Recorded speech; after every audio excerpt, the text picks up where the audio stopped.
gone shack, and you may find yourself in another part of the world, and you may find yourself behind the wheel of a large automobile, and you may find yourself in a beautiful house with a beautiful wife, and you may ask yourself, well, how did I get here? Letting the days go by.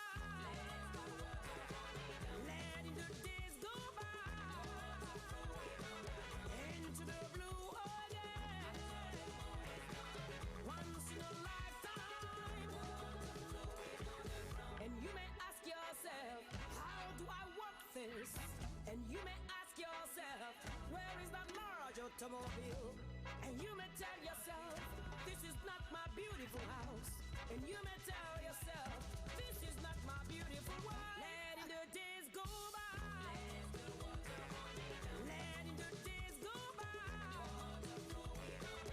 Into the blue again. Once in a lifetime.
Beautiful house, and you may ask yourself, where does the highway go to? And you may ask yourself, am I right? Am I wrong?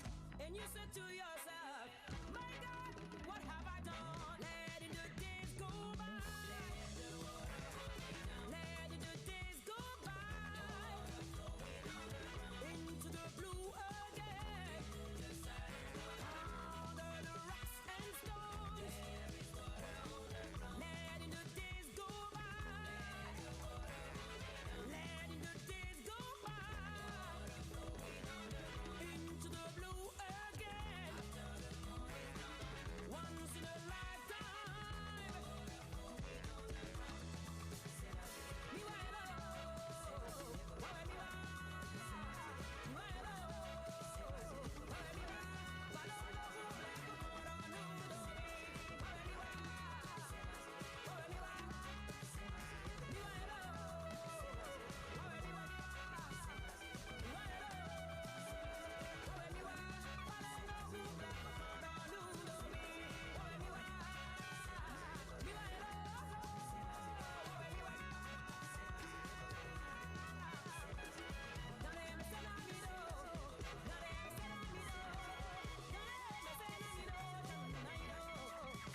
Amuna yeye, siseya, samakosa.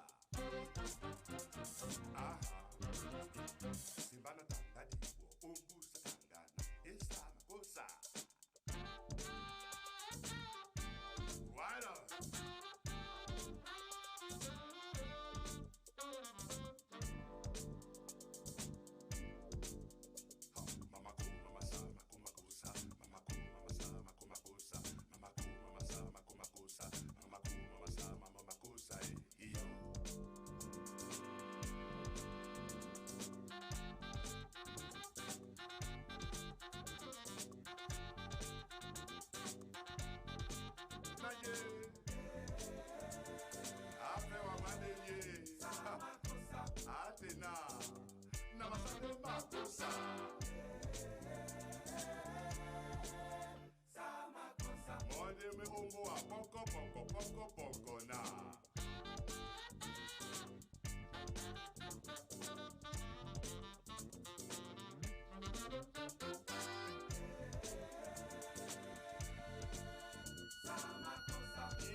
So come on and come on, we call on all Africa.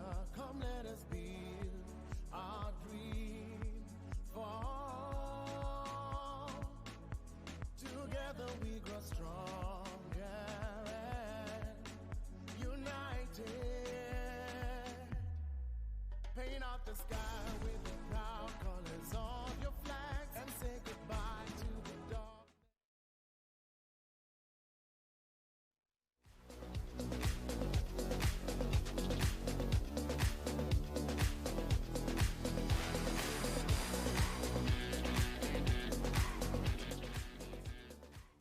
Creativity can be the driver of prosperity and change for Africa.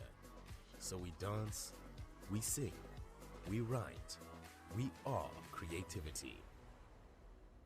The creative industry is a very potent force for getting the youth out of poverty. It is an instrument for realizing the full potential of the African continent. From art and craft to music, dance, movies, literature, poetry, Africa has abundance of talent. We just need to tap it. So for us at IATF Bank, that are focused on promoting intra-regional trade, focused on growing Africa's trade and linkage with the rest of the world. We saw the creative as an instrument that will enable us integrate the continent, expand employment for the youth, grow the GDP of African countries, bring innovation, begin to reintegrate our African diaspora back to the continent, and above all, begin to offer opportunities that our youth require to also enable them contribute to the transformation of the continent we're all aspiring to. Over the past week, we've had exciting engagements to successfully bring the power of investment to the African culture and creative industries. Our CCIs, our interactions with an eclectic mix of business and finance leaders, creative superstars, trendsetters and game changers have proved invaluable and vital. This year, CANEX proudly celebrates its 4th anniversary of giving home, providing opportunity and ensuring success to the African creative community at large.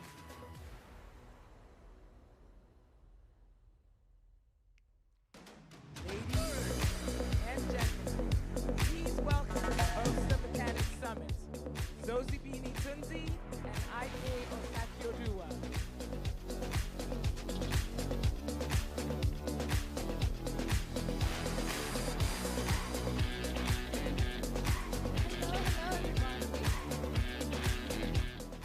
Thank you so much. Ladies and gentlemen, it's not every day that I get to stand in the presence of royalty. This is your former Miss Universe. I am completely thrown. If I stutter, if I stammer today, please excuse me. Please put your hands together one more time for the lovely Zozibini. Thank you. And Chairman of the bank, IATF Bank, His Excellency Benedict O. Orama, African Union Commissioner for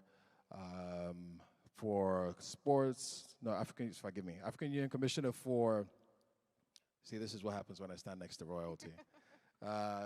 Economic Development, Trade, Industry, and Mining, His Excellency Albert M. Muchanga, members of the Creative Advisory Group, distinguished ladies and gentlemen, we welcome you to CANEX 2021. That was a place to put your hands together, but it's all right if you're not going to do it. You see, this is a big deal for us. We're creatives, and this is a really big deal for us. You see, in Africa, for those of you who may not be from here, and we're truly hoping that from here, the focus on the creative and its contribution to African economies is really going to go to a whole different level. So we've pulled creatives from all over Africa, put them in the same room with policymakers, hoping to make proposals that would truly affect the way that the creative and cultural industries engage with each other across Africa and across the world. So this is how we build bridges to each other and bridges to the rest of the world, hoping that our industries will become something to reckon with the rest of the world. Absolutely. Ladies and gentlemen, through a combination of inspiring lineup of live performances, expert-led discussions, and fire chats, the CANEX Summit will highlight and provide a better understanding of the significance of the African continent free trade to the creative and cultural industries. We will also be promoting Africa as the new global destination for creative industries, which is not really new. I feel like we've already known this, and now it's so important for us to really translate this to the world. We'll also allow us collectively to define a strategic direction for the creative sectors across Africa.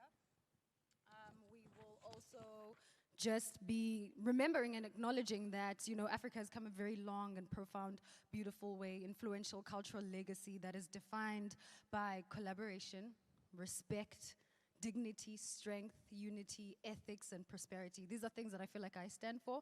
These are things that I feel like a lot of Africans stand for as well. The Creative Africa Nexus and all its interventions are internationally and deliberately founded on these attributes. The summit will tell a story of Africa's heritage, its current potential, and the future that it holds. And, you know, speaking of heritage, when we come to creativity and particularly music, you can't tell the African music story without Afrobeat. You can't tell the story of Afrobeat without Fela Anikbola Kuti. You can't tell the story of current music today without that impetus that he brought to it. And we decided we're going to kick off CANEX with that same energy. And we wouldn't want to do it with anything other than the realest of the real when it comes to that. So we brought from that same line of African royalty music or music royalty, Seun Kuti, to perform for you and the Egypt AT Band. That's right, ladies and gentlemen, put your hands together. Seun Kuti and the Egypt AT Band.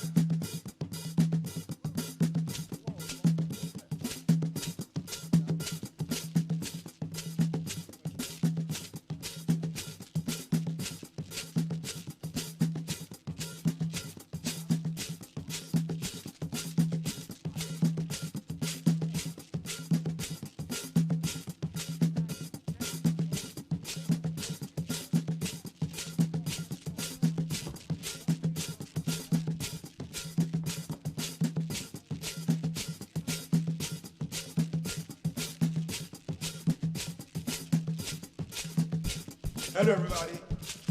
Thank you for having us at this year's CANEX 2021. And hopefully we can give you a good time while we're out here. Here we go.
would the cheat and steal and backstab your brother. Hey. When you break him house down to build your own. You would the beat and kill and rape our sisters. Hey. When you kill children with no remorse. You would send our men and women to war. To die and kill for what you believe in. Yeah. Me, I want to see a brighter day. When the children playing, laughing, I want to see a happy face. When the nation grow with thriving, you want to make the things they hard for the people you try to hide away. Fuck up! Ain't see a down for so close. That's what I'm like.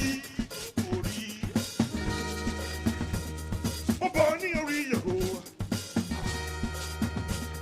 Falama walk and my Sunday.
man lighter.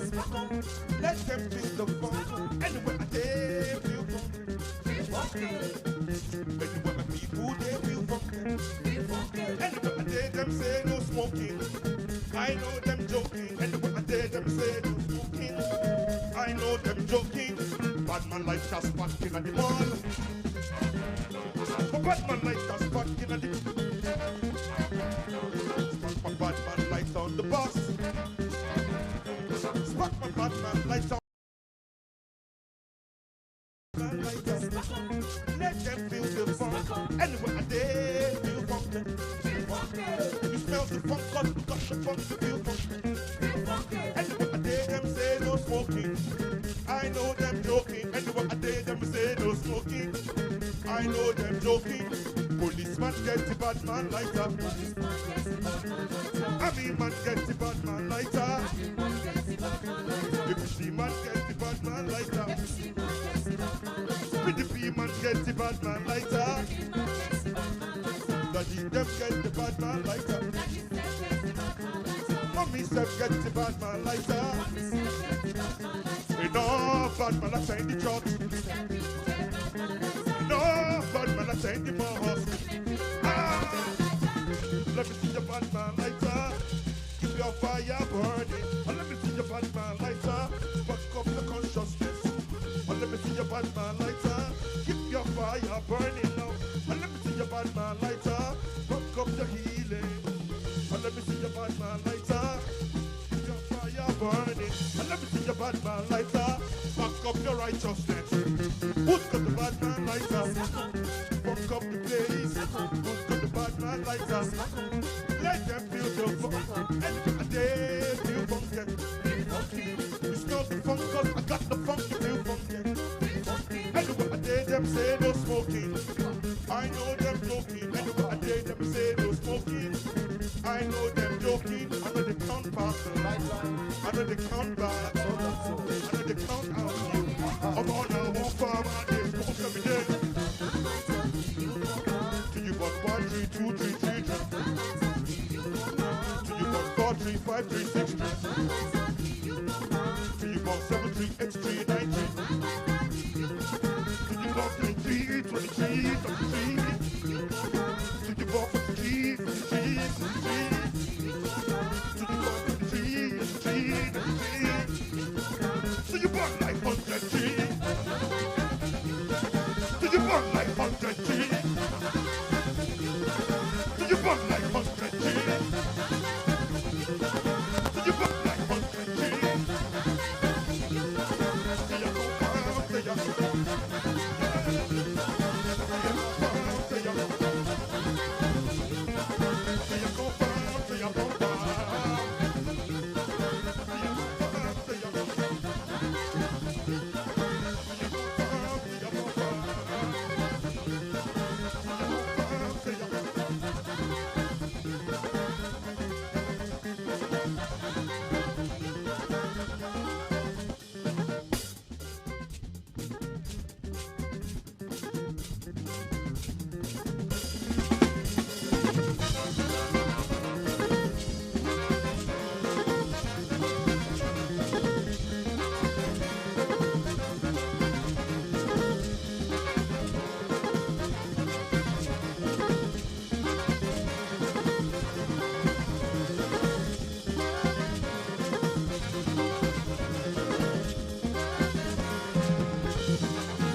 good time? Are you having a good time? Yeah, I know most of you are corporate world, you know, so you are kind of reserved. You don't like screaming. But Shehu Kuti is on stage. I say, you having a good time? You got to let me know. Are you having a good time? Thank you very much, CANEX. The last song tonight is a song called, okay, I was going to play a song, but I'm looking at the time. I don't have the time to play that, so I have to change my set list. And I'm going to play a new song. I've not even recorded this one yet, and it's called Move to Groove.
You know, easy for the world today. You know that it's so dark. We need light. And every day, a different story. See, everywhere, a different warrior. So I dey face my darkness, cause light stay the other side. And I dey face my wrong, cause right stay the other side. I wanna face my fear, and there I find courage. Only family, no entourage. I'm in the poor and they're so rich. I'm in the rich and they're so poor. All they want is more. Sometimes I know, sometimes I don't, sometimes I'm trying. Sometimes it's no, sometimes it's yes, but I'm moving. You know, it's for the world today. You know that. It's so dark, we need light. And every day, different story. I go everywhere, a different warrior. When the man walk the path, but not many man finish. Them reliance, but many man sheepish. I say, when the man walk the path, but not many man finish. Them say them reliance, but many man sheepish. They don't want the smoke, cause it's hot in the kitchen. They don't want the noise, cause it's loud in the trenches. They don't be like the general, with the festival, with the people there. They don't be like the general, with the battlefield, with the people there. Oh. Sometimes I know, sometimes I don't, sometimes I'm trying. Sometimes it's no, sometimes it's yes, but I'm staying. I'm moving, I'm moving, I'm moving, I'm moving, I'm moving, I'm moving, I'm moving. Ah, moving for nature, moving with the energy, moving for justice, moving with the energy, moving to the people, moving with the energy, moving for justice, moving with the energy. I'm on the way, I'm on the way, I'm on the way, I'm on the way. Moving like me, so we, moving like me, so we, moving like me, so we, moving like me, so we, moving like me, so we, moving like me, so we.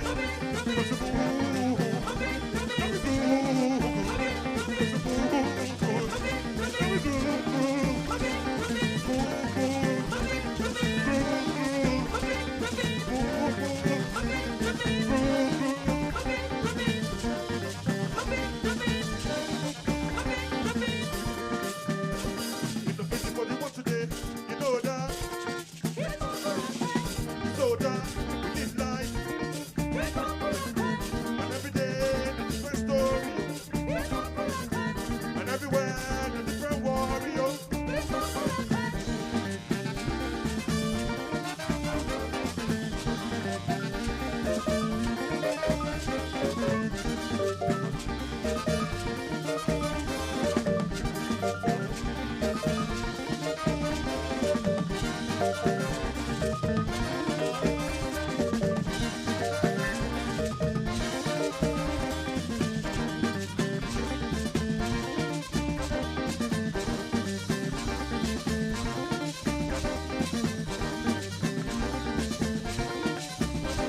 support CANEX. That's my time.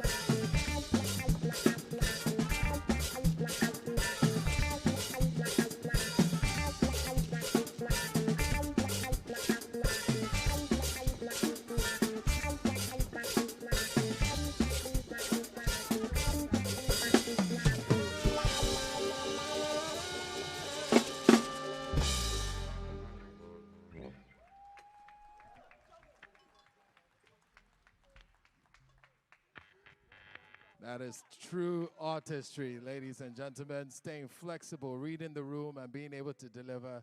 Please give it up one more time for Sheun Kuti and the Egypt 80 Band.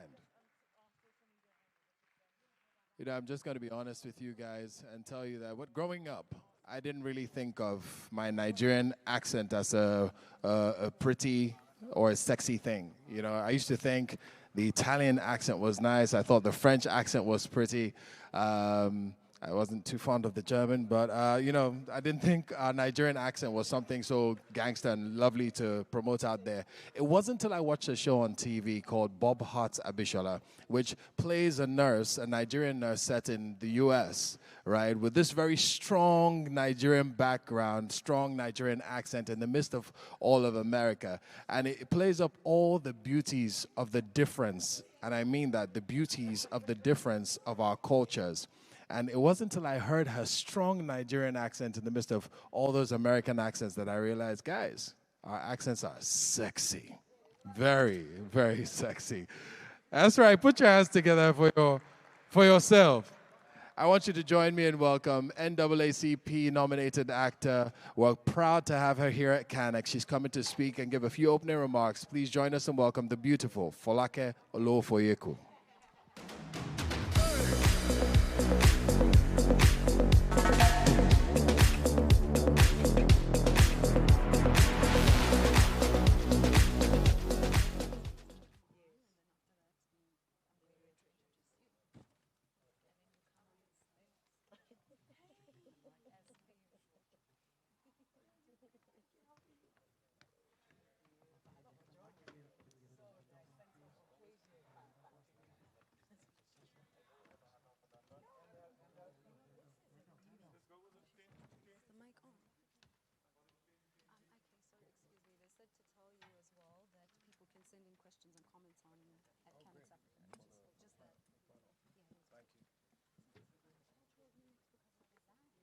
Hello, hello.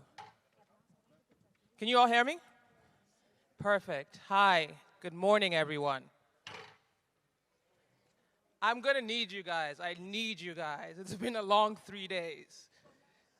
And after he said African accents are sexy, I come up here with a hybrid.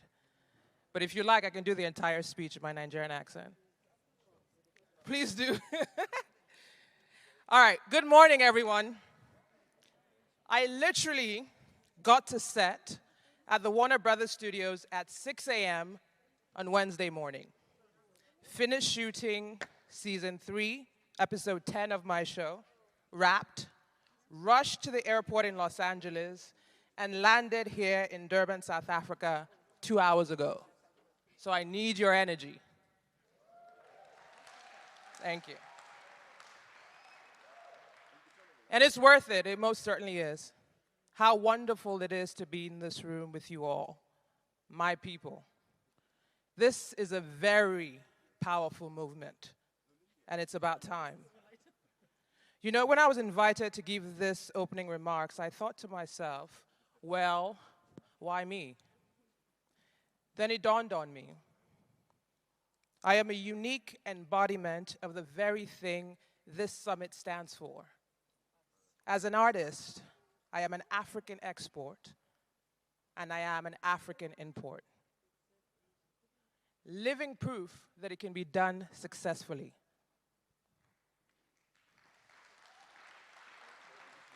Thank you. I am one of the few, if not the only, in the acting world doing this on this level in America on a weekly basis. In the US only, my show averages about 6 million viewers every week.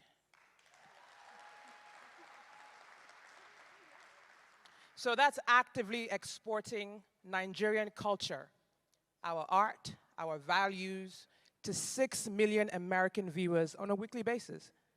And thank goodness for Bob Hats Abishola in more ways than one. But why? Why did I have to leave Nigeria to achieve this level of success? Why did I have to move to America to follow my passion as an artist and to practice my craft?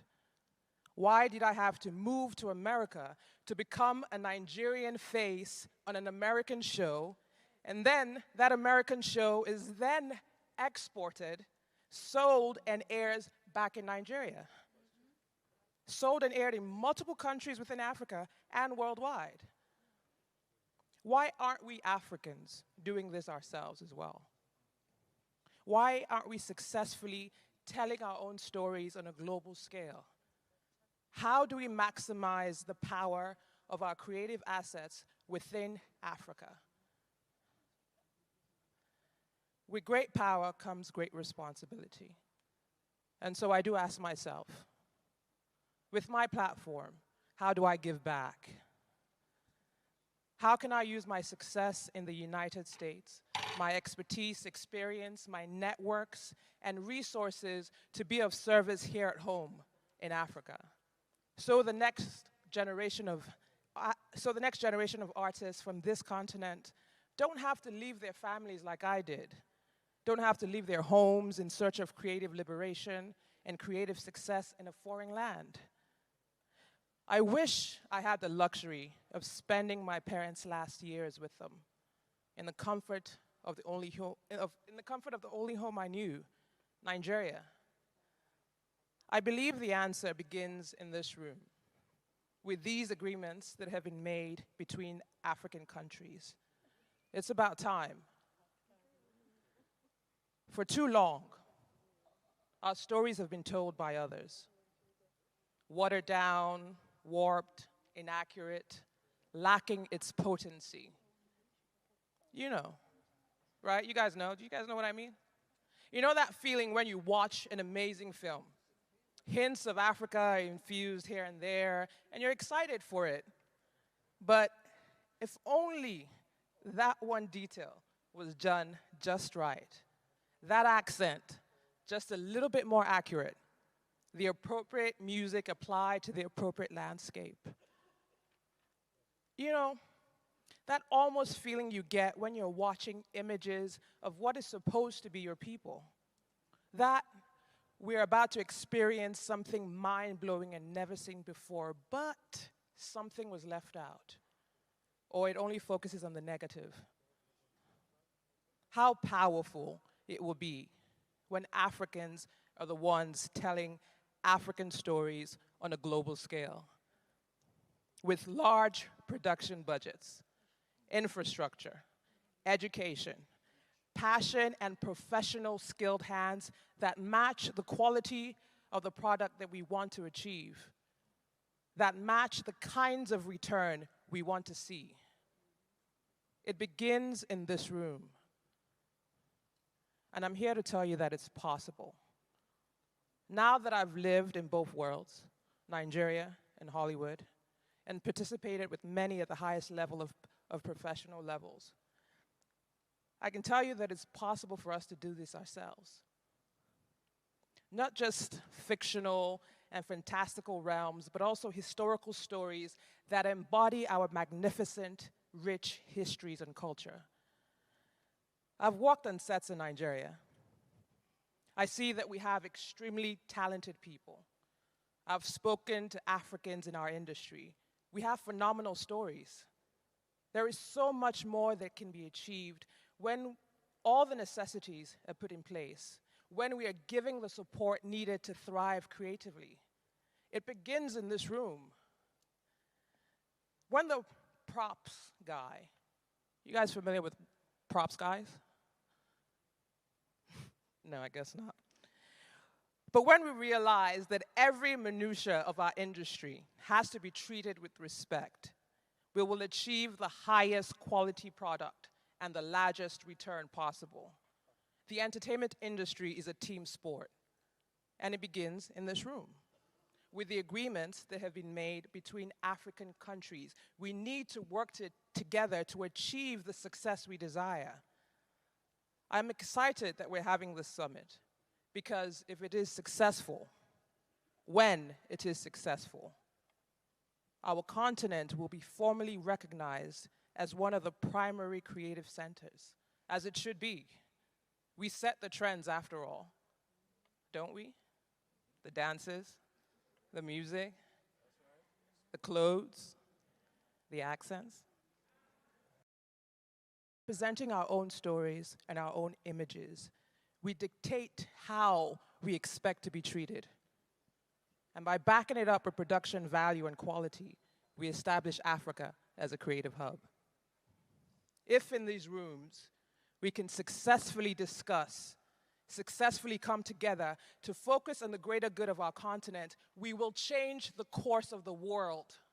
I'm serious. If we can do this successfully, we will change the world as we know it.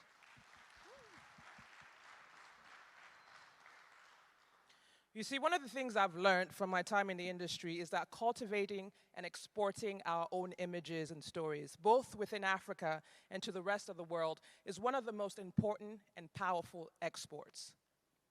This is the most powerful room in this summit. I promise you that.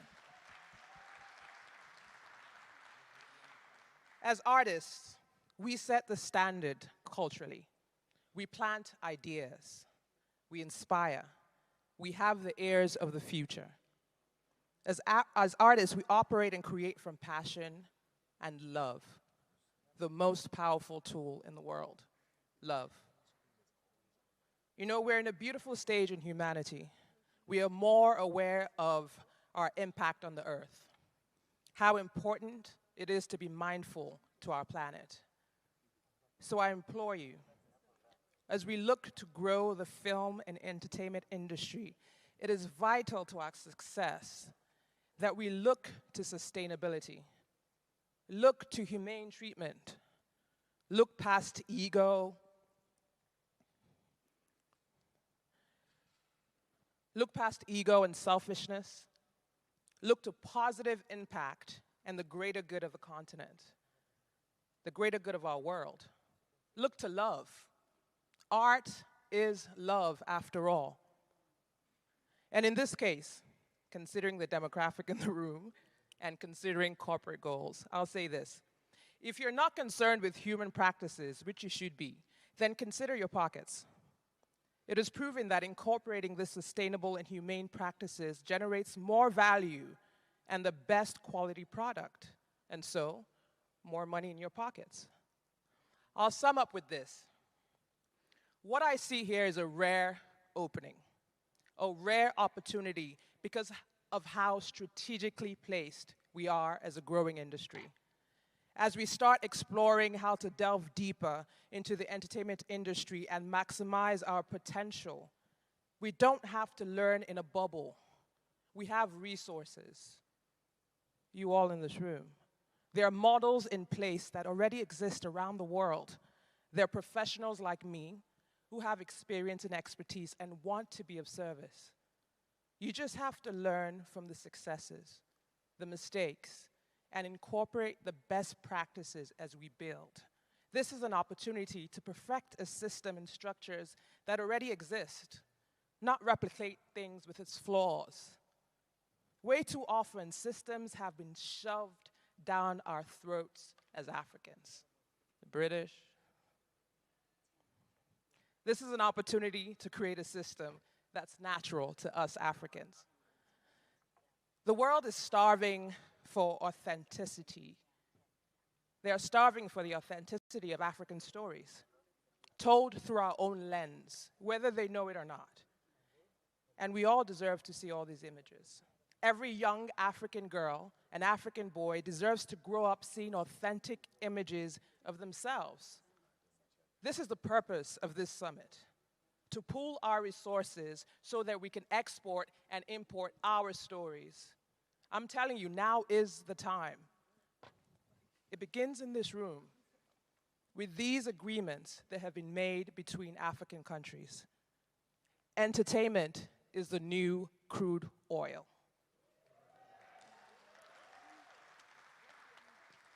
Let's make better decisions with this natural resource this time around. Thank you for the opportunity to speak to you. I look forward to working with you all.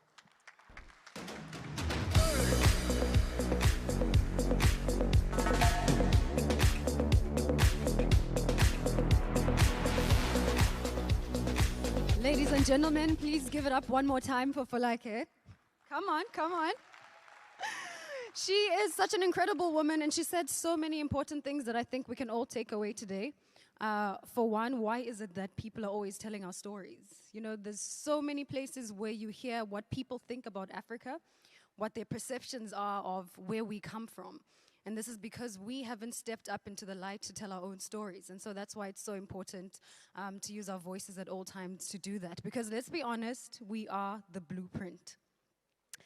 Absolutely. And now, ladies and gentlemen, from one powerful woman to another, the woman that I'm about to introduce to you is a South African gem, an African gem at that. She inspires me so much in so many ways because she's such a powerful voice for women through her activism and through her voice. And today, she's about to share her voice with us. She is a poet. She is lovely inside out, and her name is Lebo Mashile.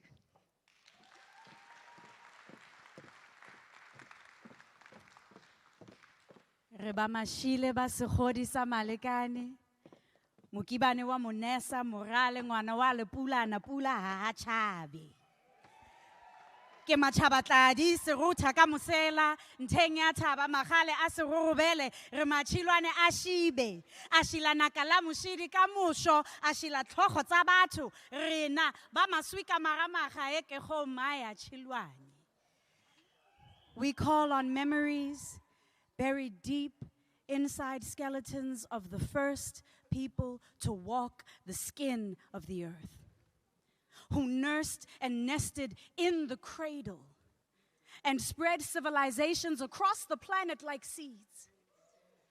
Tell us of air that flows through the heart of the land to all life and creation. Tell us of breath, the first song. Tell us of words like constellations mapping our contributions to humanity. Tell us of infinity, how the universe lives in us.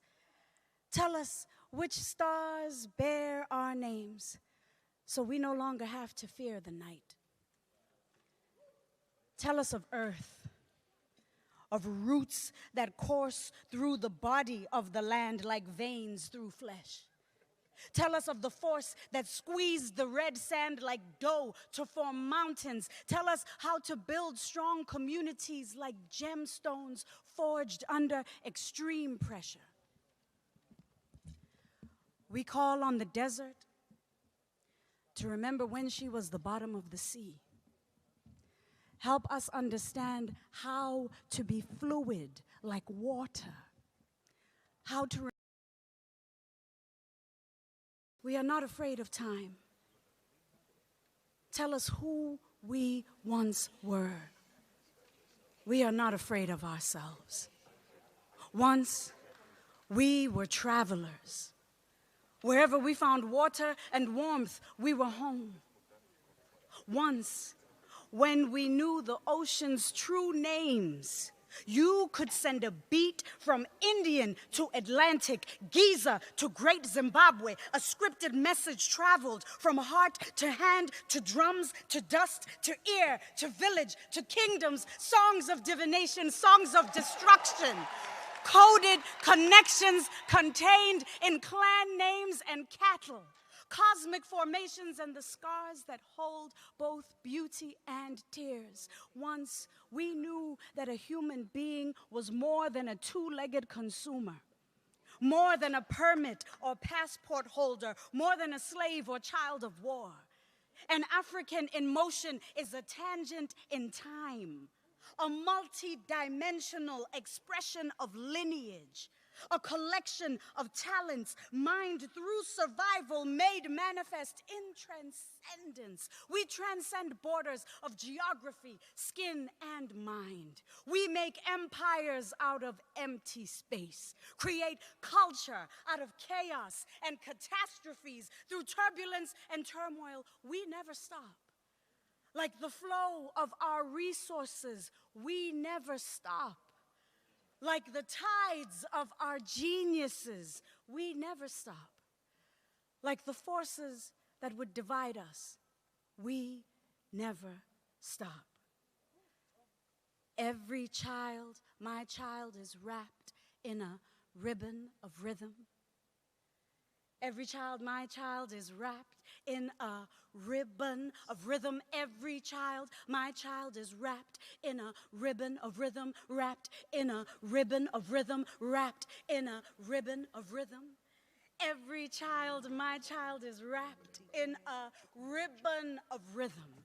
Every child, my child, is wrapped in a ribbon of rhythm. Every child, my child, is wrapped in a ribbon of rhythm, wrapped in a ribbon of rhythm, wrapped in a ribbon of rhythm. Every child, my child, honors this life we've been given. Our future hangs on the present's legacies. Life is a puzzle held together by the air we breathe. If hope were breath, with every second of time, we could conceive of a life where love is not betrayed by mirages of concrete hierarchies and other fallacies. I've been told that these promises come wrapped in satin skin, and the force that brings them forth is inherent in these vessels we use to peruse this web-like journey of existence. Some are guided by words woven with rhythm. Blessed are those guided by words woven with a ribbon of rhythm. The blessed are guided by words molded by the light of their vision. Woven with a ribbon of rhythm, their souls dance through transitions. Life is a gift from our ancestors that we borrow from our children. Blessed are those guided by words molded by the light of their vision. Life is a gift from our ancestors that we borrow from our children. Blessed are those guided by words woven with a ribbon of rhythm. Every child should know the hands that receive them. In that instant, believe them to be the perfection that will fulfill their greatest destiny. My child will know deception and rage can be converted to pages, where reality can heal in the realm of fantasy. Every child should know that they are a gift, a present fulfillment of wishes, to know the love of growth manifest as the love of another.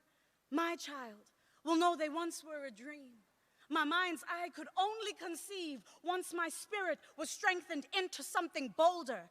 Every child should know the scope of their greatness is contained in the weightless, inconvertible light that is their truest being. My child will know that boxes like race, class, and gender are fated to be transcended in the face of a limitless self that is free. Every child, my child, is wrapped in a ribbon of rhythm. Every child, my child, is wrapped in a ribbon of rhythm. Every child, my child, is wrapped in a ribbon of rhythm, wrapped in a ribbon of rhythm, wrapped in a ribbon of rhythm.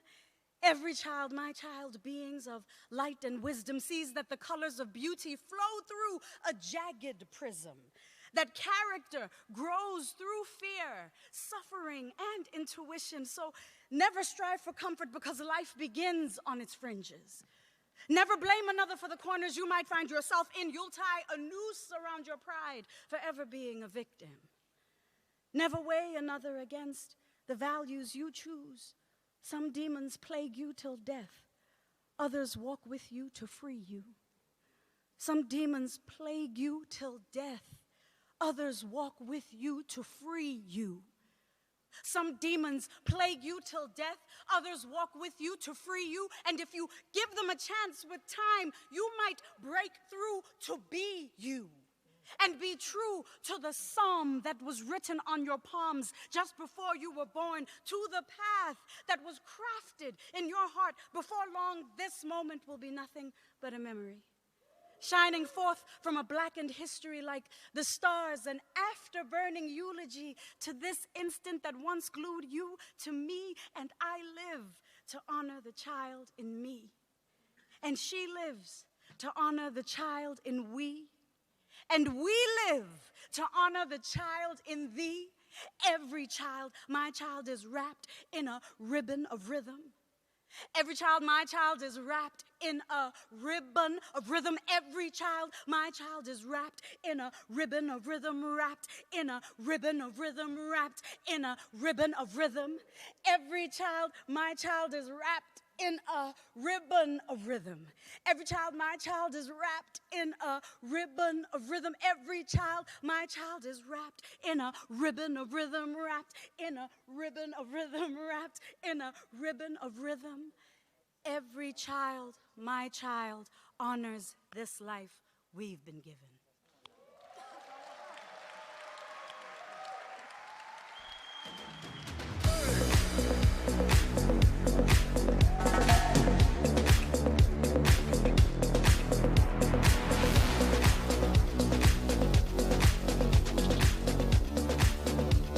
Ladies and gentlemen, did I not tell you? Did I not tell you how incredible that woman is? Thank you so much. She said, once again, so many incredible things. We never stop. Africa, we never stop. When the ships came in and they took our people, we never stop. When they came into our lands to colonize us, we never stop. And when we finally saw the finish line, they decided to move the line, but we never stop. So let it be known today, ladies and gentlemen, that even though it is not recorded in history, we built this world. We built this world. Ladies and gentlemen, please welcome H.E. Albert M. Muchanga, AU Commissioner for Economic Development, Trade, Industry and Mining, for his remarks.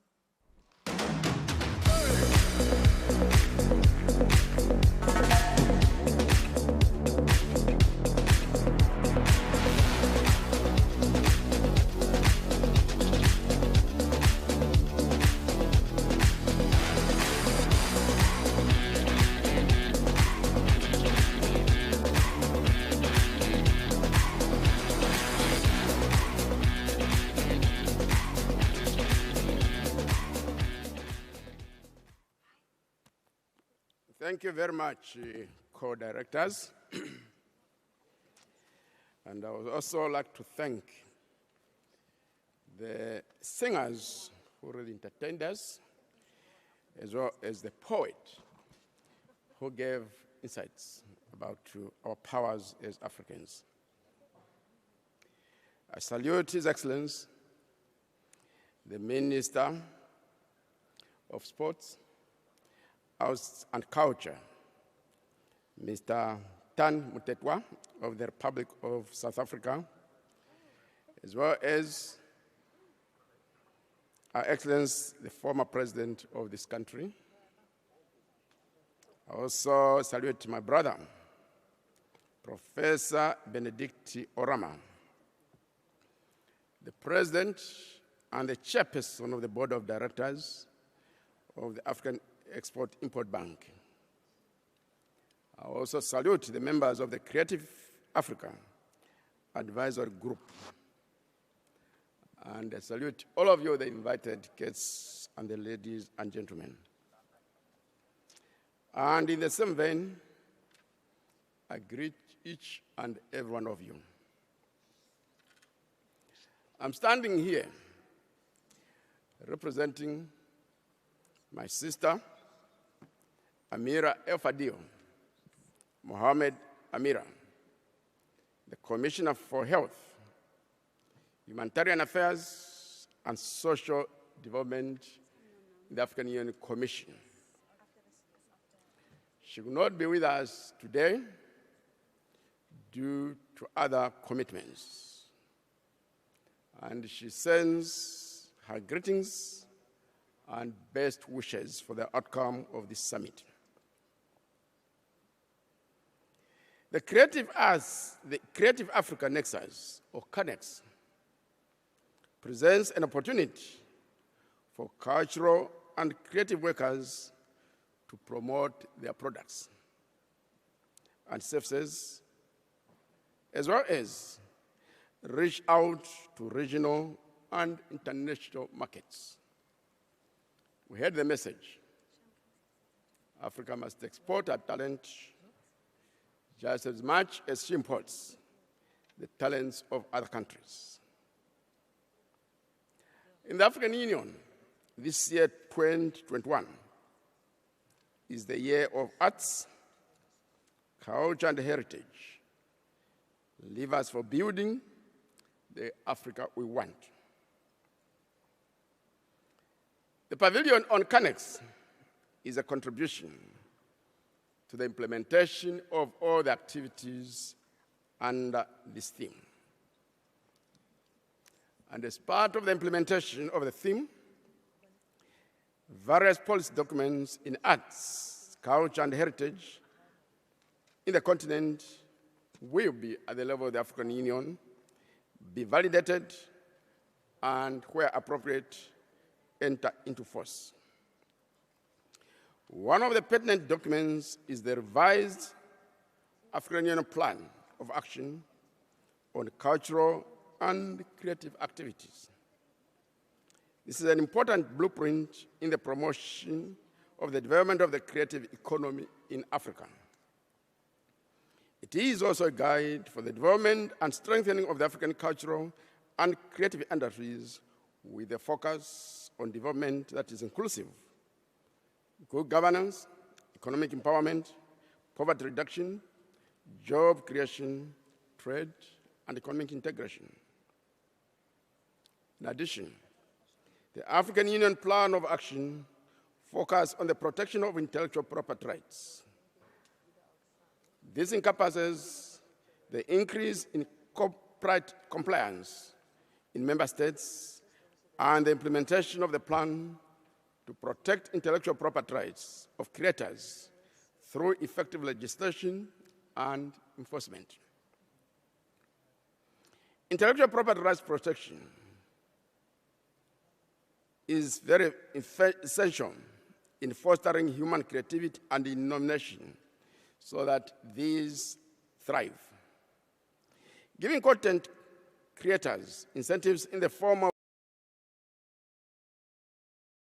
creative sector in Africa to grow and contribute to the economies of our member states. The fair has brought together the exhibitors, visitors, buyers, sellers, and conference participants from African countries and the rest of the world. It is our expectation that the trade and investment deals that will be finalized during this fair will encompass arts, culture, and heritage, and we expect all of them also to benefit significantly in the process. Although talking is part of culture, I believe this segment calls for more of celebration and telling stories. And in this respect, I'm not going to make a long statement. But as I conclude my remarks, I'd like you to rest assured of the full support of the African Union Commission in your work as creators. We see ourselves as co-creators. In this respect, we are partners in your progress. I'll end here, and thank you very much for your kind attention.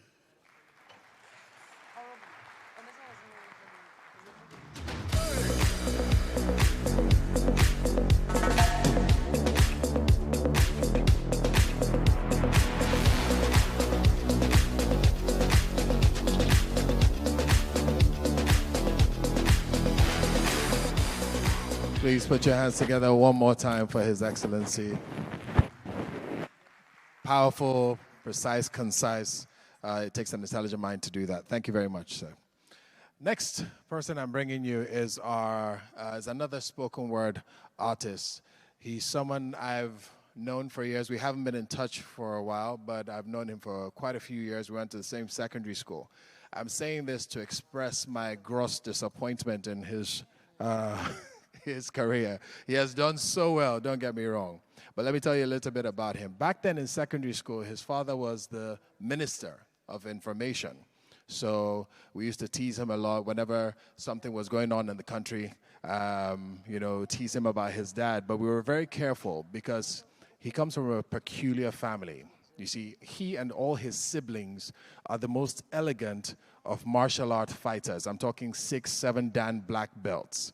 So back then, we used to, as boys in school, plot these elegant schemes to provoke him to anger so that we could just see him fight. But much to our disappointment, he's always been quite a gentleman, so he would always end our disputes or the things we try to provoke with words and not end up fighting. So we never really got to see him fight in school. But he did, and his family used to represent the country fighting in martial art competitions around the world. So I thought he would grow up to be the first Nigerian Bruce Lee, you know. So you can imagine my disappointment when I heard that he had become a spoken word artist. You know, I was like, what are you doing with all that talent? You know, but one day I finally had the chance to watch a video of his, and I became not an old classmate, not a friend, but a total fan of his work. He is really powerful, and truly he has proven that the pen is much more powerful than the sword. It is our pleasure to bring you a spoken word artist out of Nigeria. Ladies and gentlemen, please make welcome Dike Chukwumerije.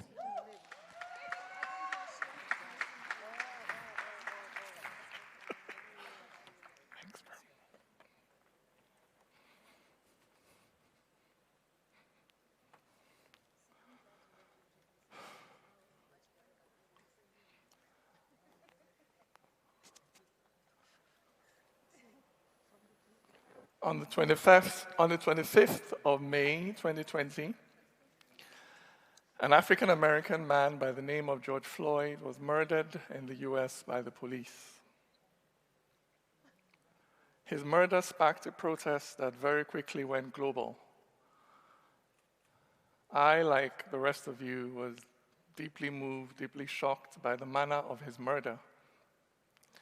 But as I looked around me at the scale and extent of the response to this incident in my immediate environment, in my country, Nigeria, on my continent of Africa, it led me to deeper introspection on the question, how can we continental Africans really support the struggle for equality and justice by people of African descent all around the world?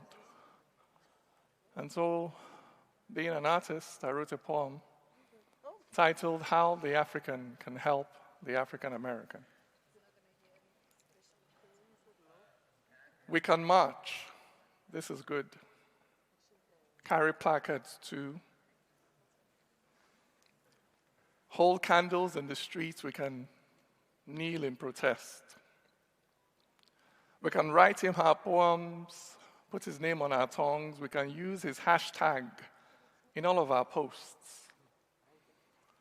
We can wail on our walls, debate on our phones, WhatsApp our anger, retweet that we're pissed.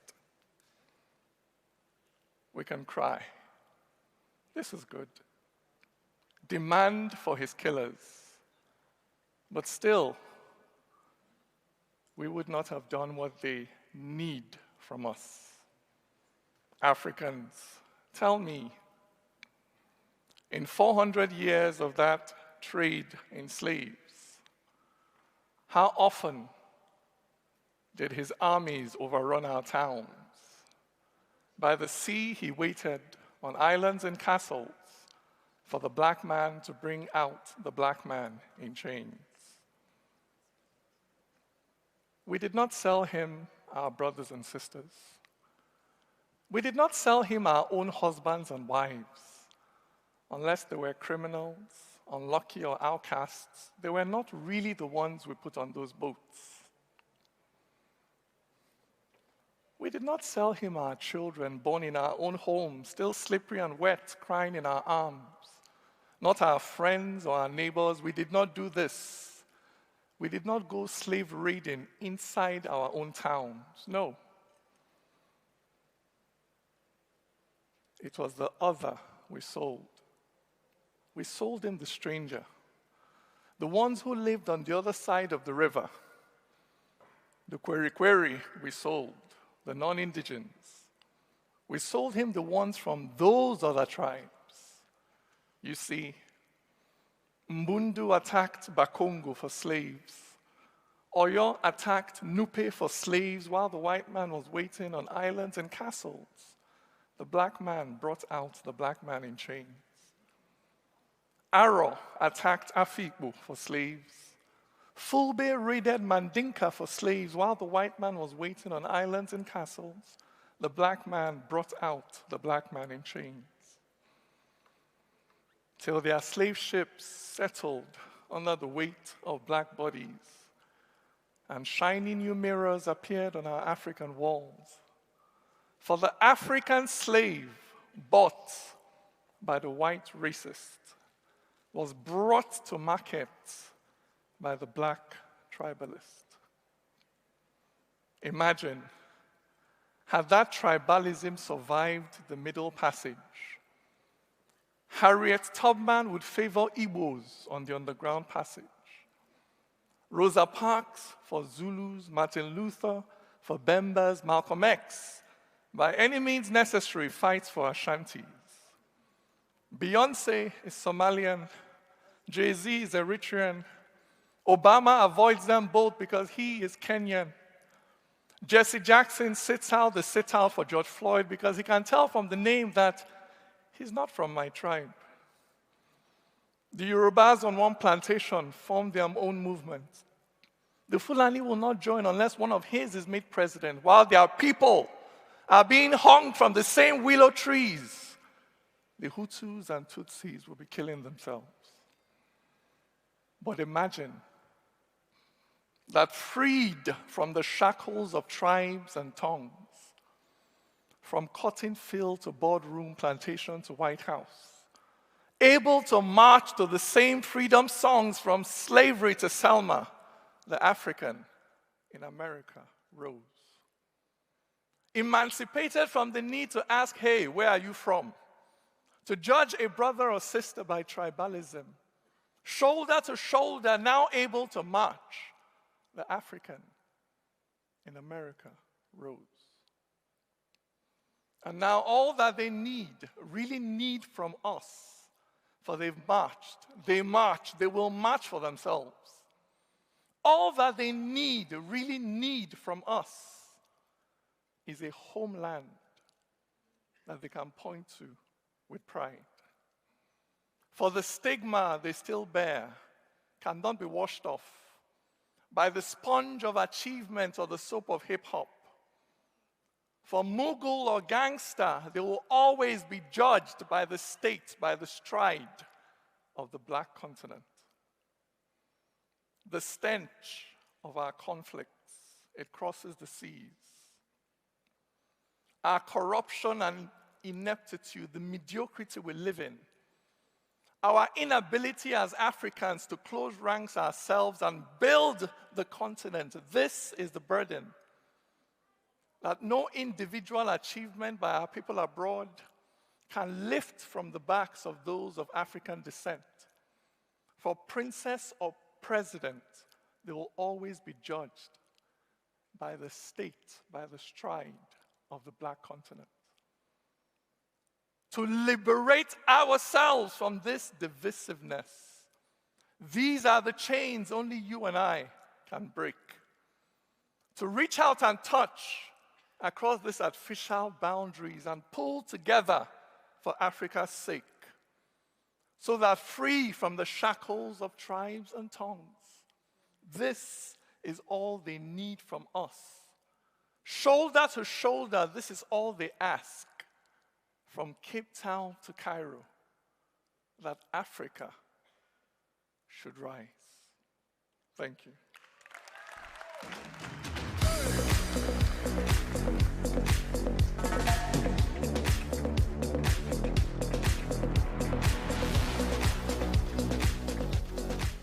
I know we can do a lot better than that. Please give it up one more time for Dike Chukwumerije.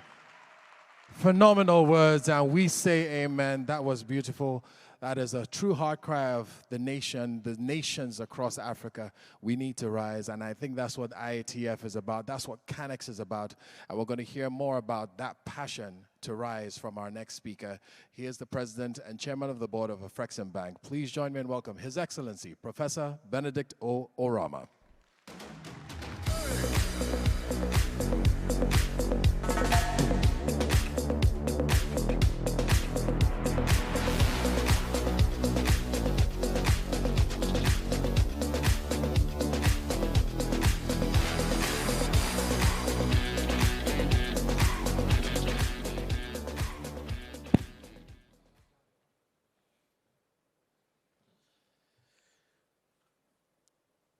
Good morning, everybody, and thank you, Master of Ceremony.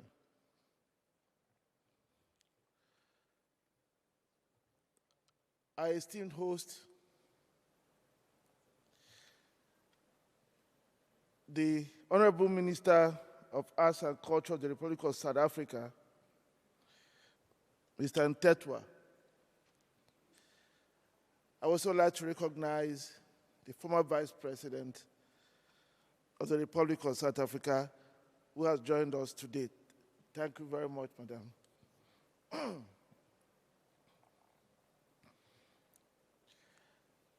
The honorable ministers here present, Commissioner Muchanga,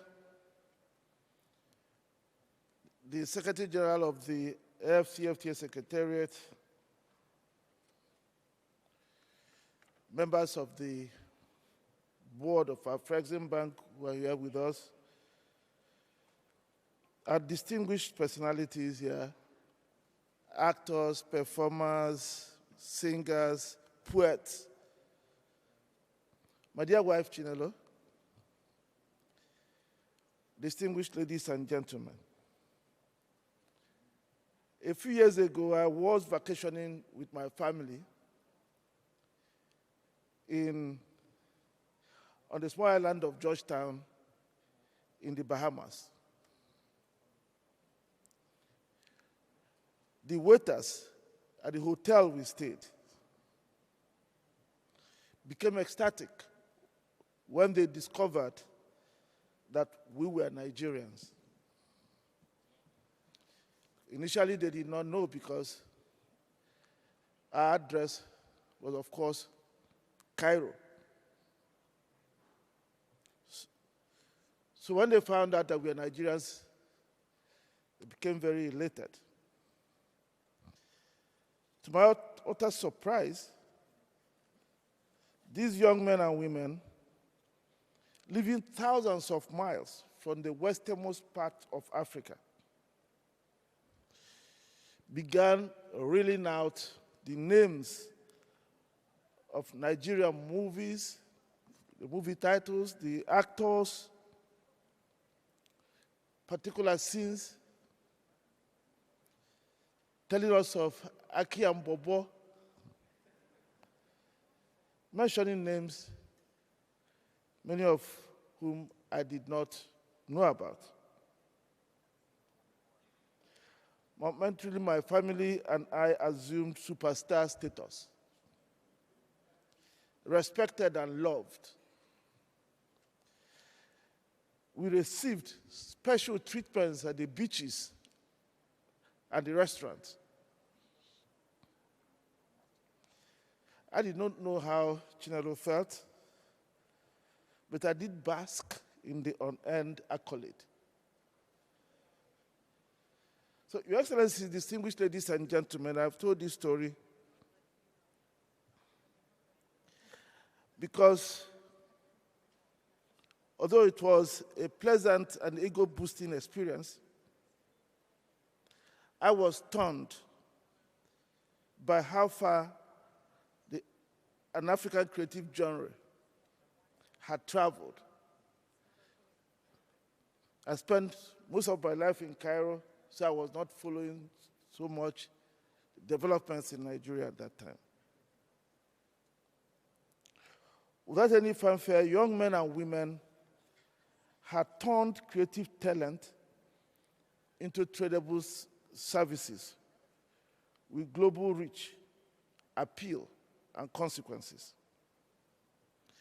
Nigerian music and movies have reached more corners of the vast world than the country's merchandise. Across Africa, in most homes, the last activity before a typical family retires to bed is a relaxing time behind the screens to watch their favorite African stars in Egyptian, Nigerian, South African, Congolese, and numerous other movies coming from all across our continent. On the streets of major capitals around the world, be it in New York, London, Paris, and even in Jakarta, it is no longer out of place to hear beats and melodies from the vast array of talent from the continent of Africa. Afrobeat, once thought to have died with the legendary Fela Nicola Pokuti. You just listen to his song. Had assumed a new life with less percussion and trumpet and heavy on rap. The creative industry has become a formidable tool of Africa's integration due to Nollywood influences. It is not out of place these days to see a Zimbabwean speak pidgin English. And due to the influence of Congo music, dance styles across Africa are converging. It is the creative industry that has made it possible for an African singer to compose music and perform with an African American. And while our governments remain wedded to controls on the movement of people, so much in love with visas, South Africans and Nigerians, Ghanaians and Kenyans are collaborating to produce award-winning movies and music. Your Excellencies, we have always had these powerful tools for continental integration and development. The question is, why have we not used them? We have for decades promoted continental integration through trade and investment, putting all those ahead first. We had, however, never paid attention to the use of the creative industry to achieve the same goal. Not appreciating that the creative industry is about our minds, about our people, about the people, that gets down to the roots, that takes you away from something that is not related to your feeling to something that gets to your heart. The explanation is simple. Until digital technology emerged, our penchant for restricting the movement of our people across national borders posed a formidable barrier. Dike Chukwumerije just gave us some insights in his poetry, how we sold the other and protected our own. Digital technology has vaulted that barrier, allowing us to enjoy the rich cultural diversity and creative talents that reflect the infinite experimental capabilities of our peoples. As national cultures and creativities diffuse and permeate across borders, it allows us to begin to understand each other appreciate our diversity and similarities, as well as unearth the unifying strength of our shared culture and values. The more we understand each other, the more widely and broadly we trade with each other. The cultural and creative industry can become the fundamental force for promoting greater trade and economic cooperation, therefore. The AFCFTA should therefore prioritize cultural exchange and trade in creative content as cardinal pillars to lifting intra-regional trade and economic integration. The negotiations of the Protocol on Trade in Services must pay particular attention to the creative and cultural industry. The declaration of 2021 as the Year of Art, Culture, and Heritage by the African Union speaks to the centrality that our leaders have seen in the role culture can play in elevating the lives of our people. In particular, the youth on the continent can be a source of using the creative industry to change the way we live and the course of our development. We commend the African Union for their profound leadership in the creation of create millions of jobs for the continent's young population and promote the emergence of national and regional value chains. We also know the power of creatives to catalyze industrial development. Consider that the Nigerian gele, the headscarf, a traditional head wrap we use in Nigeria, has become a trendy fashion for most women in the global fashion industry, thanks to its flamboyant create markets for African-made goods. A well-organized entertainment industry could become the platform for showcasing African brands to Africans. Obviously, the trickle-down effect of a vibrant creative sector cannot be overestimated. It could help transform the continent's fashion, elevate marketing, and promote light manufacturing, support the automotive industry, even agro-processing and services industries.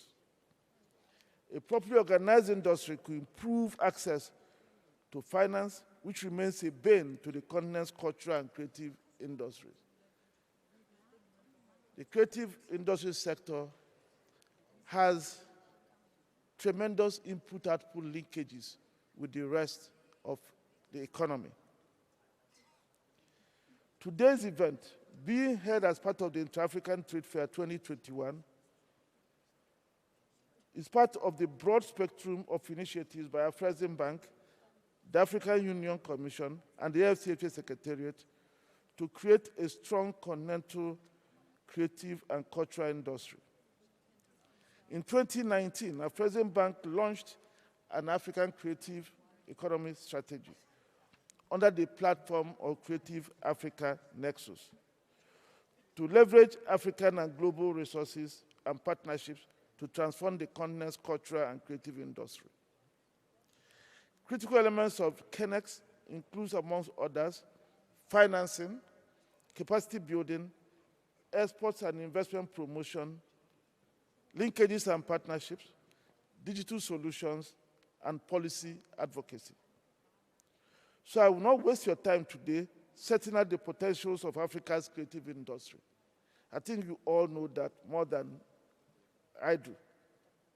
And it is not interesting. What is interesting today is to tell you what we are doing as a bank to realize those potentials. Because many of us are tired of hearing about potentials day in, day out. And we never, ever point to what we have done to realize them. I thought I had to go up for a second. And for us at our Afrexim Bank, actions speak louder than words. An important step we have taken since 2018, when we had the first creative event at the IATF 2018, was to launch a $500 million facility in 2020 to support the production, packaging, distribution, consumption of creative content and products by African creatives. And when we say Africans, we mean Africans, Pan-African definition. Africans in the geography called Africa and Africans in diaspora. I will argue that it is the largest facility supporting creatives and culture for Africans in the world.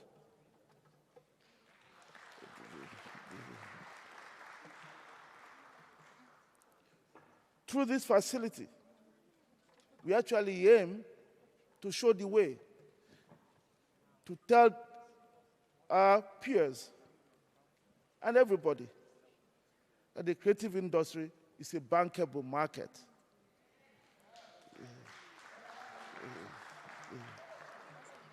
And through this facility, we are already doing so many things. We are expanding our financing of textile industry, supporting the production of garments.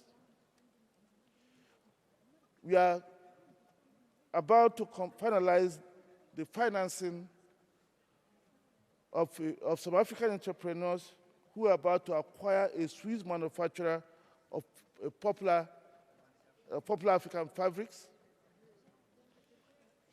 We are supporting development of textile parks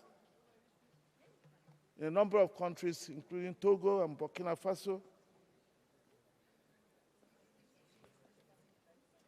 We are also exposing African designers to the global market.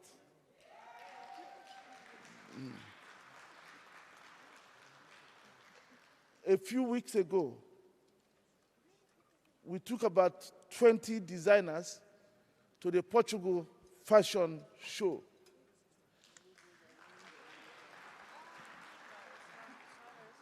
And it was a tremendous success. And that is why at this trade fair, we have the Portuguese in force. And there will be a workshop organized by the Portuguese textile industry, the goal being to use the relationships we built in Portugal when we went there to support our designers to begin to own assets themselves.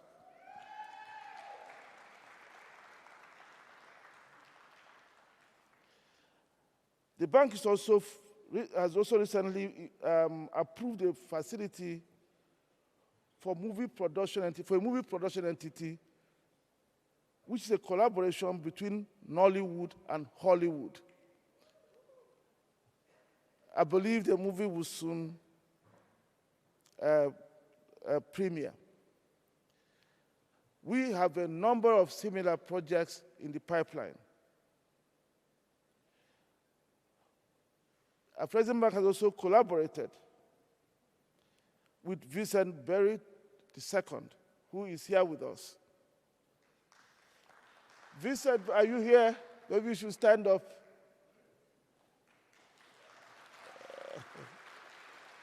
Yeah. We've collaborated with him. His first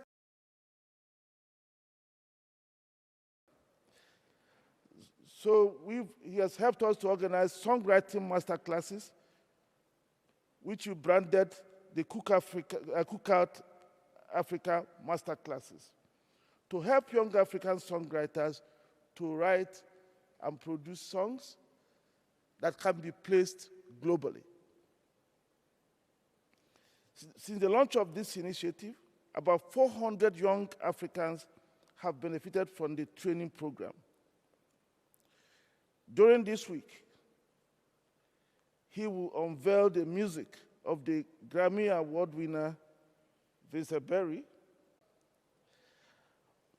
And I believe it will be played sometime today or tomorrow.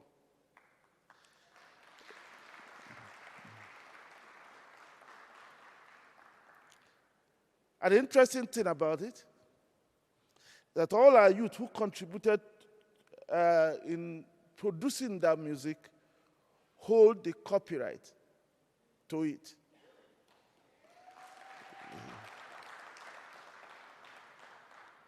So wherever that music is played, be it in movies, be it in a stadium, anywhere it is played, royalties will be paid.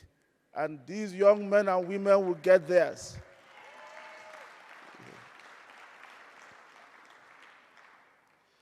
We are proud to be opening opportunities for our beloved young creatives to own valuable intellectual property. For so long, due to lack of knowledge about their rights, our people's talents have been so badly exploited.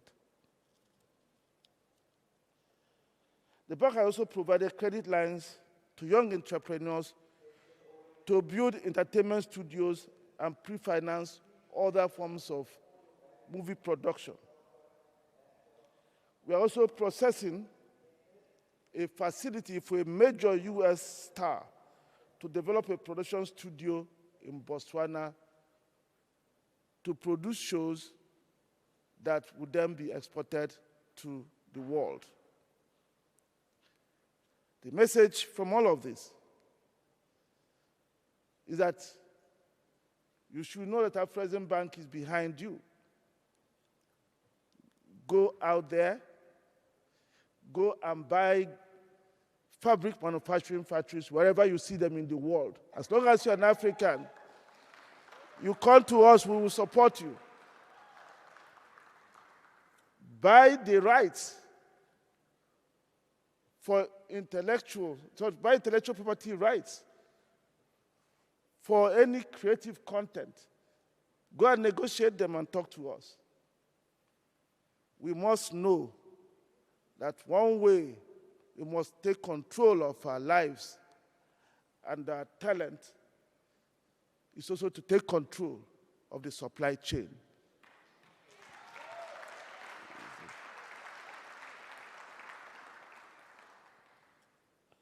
And I would like to assure you that Afrexim Bank will be with you all the way. Honorable ministers, distinguished ladies and gentlemen, we all recognize that a weak regulatory environment has fueled widespread piracy and undermined the growth of Africa's creative industries. So we are really proud that the African Union is beginning to do something about it. It is estimated, for instance, that Nollywood loses about $2 billion annually to piracy. It is therefore a welcome development that innovators in international distribution are helping to resolve this challenge. The emergence of streaming platforms are helping us to get around the problem of intellectual property, but it does not take it away. But these platforms have become launchpads to catalyzing the growth of Africa's entertainment industry. At Afrexim Bank, we believe that streaming services can get a significant boost if they are backed by a Pan-African system that allows purchases of streaming content in national currencies. The bank is currently piloting a Pan-African payment and settlement system that will go a long way in supporting the export and import of creative content across Africa. It will enable Africans to pay for cross-border trade in goods and services in African national currencies. And in no distant future, and in fact it's happening now because it's piloting, a Kenyan interested in downloading, say, a Nollywood movie, for example, can do so by paying in Kenya shilling. what the Nigerian receives naira. The Pan-African Payment and Settlement System, PAPS, which you can go and see how it operates at the Afresiman Pavilion, will boost streaming services and boost demand for creative content within our continent. Honorable Ministers, distinguished ladies and gentlemen, I would like to put on record the contributions of the Creative Africa Advisory Group in the rollout of programs and initiatives targeted at the cultural and creative industries. I must also thank our creative talents participating in this exhibition and advise them to remain in close contact with Afreximbank. To support you better, we plan to constitute those who are willing into a cooperative movement that will form a platform for delivering the bank's interventions. It is such a movement that will make each and every one of you who are on your own now, individually fragmented, put you into a cohesive force that will make your work attractive and make it possible for banks to support you better. And I wish us all a very, very successful CANEX. I'd like to thank you for your attention.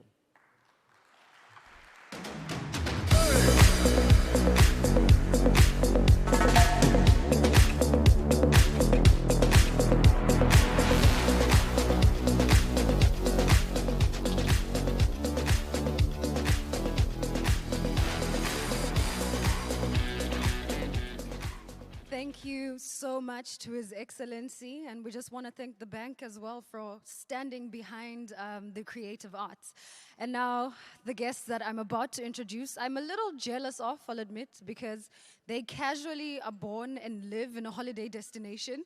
Coming up on stage next is a beautiful band from the majestic, the glorious, and the beautiful Zanzibar. They are City and the Band.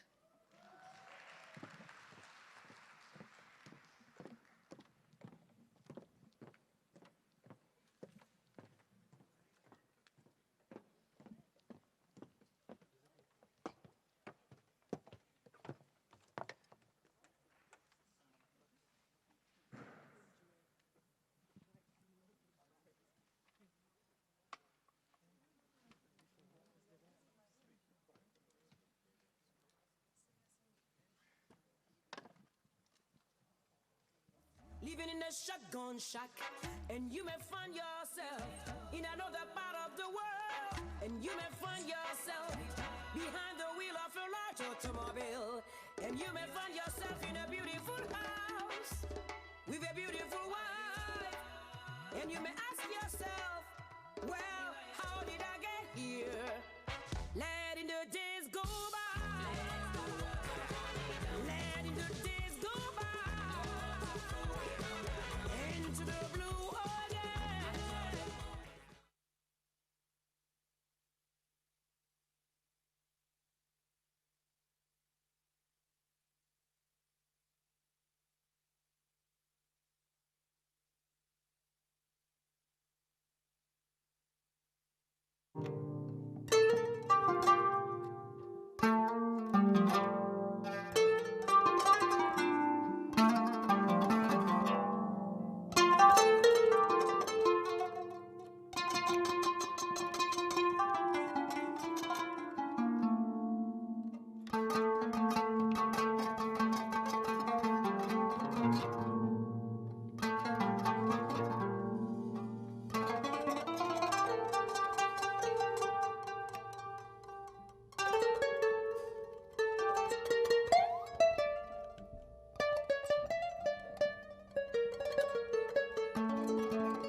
all the way from Zanzibar, Tanzania. Hello, South Africa.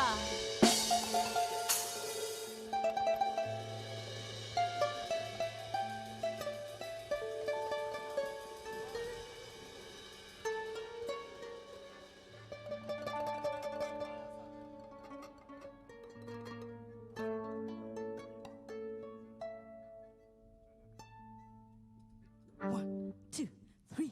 Hey! Woo! We are City and the band. Honored to be here in CANEX. Woo! Hey! Son, are you ready? Yeah? Hey! A 1, a 2, a 3, I go. Hey!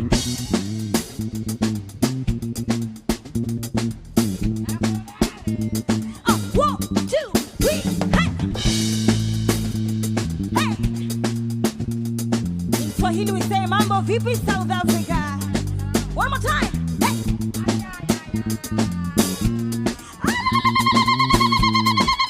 One more time.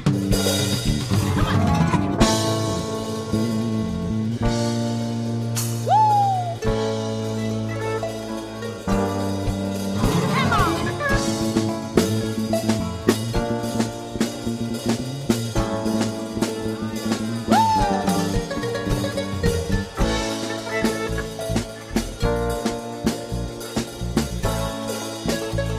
Parliament.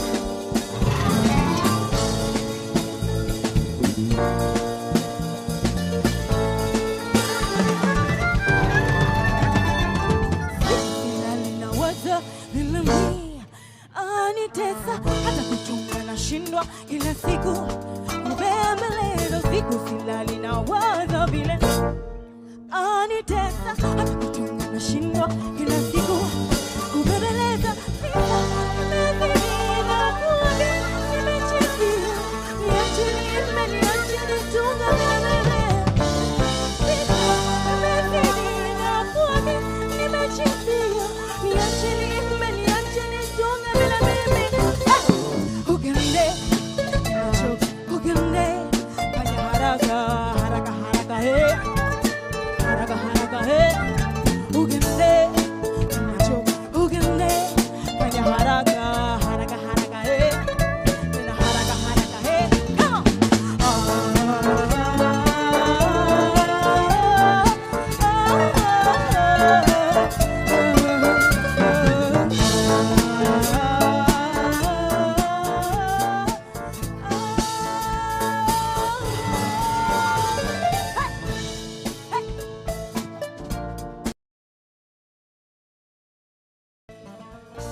Thank you, Sante.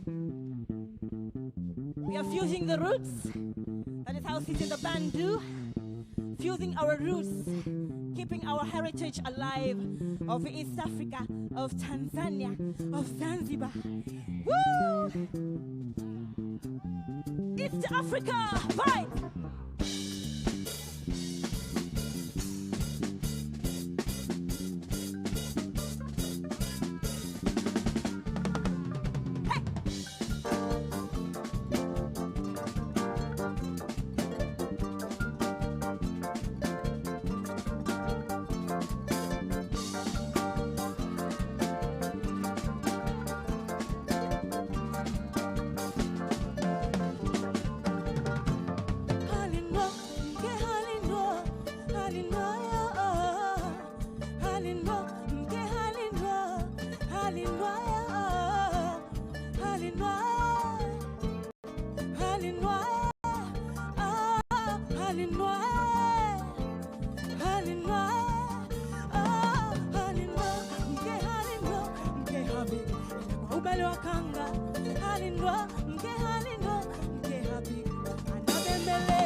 Message to you.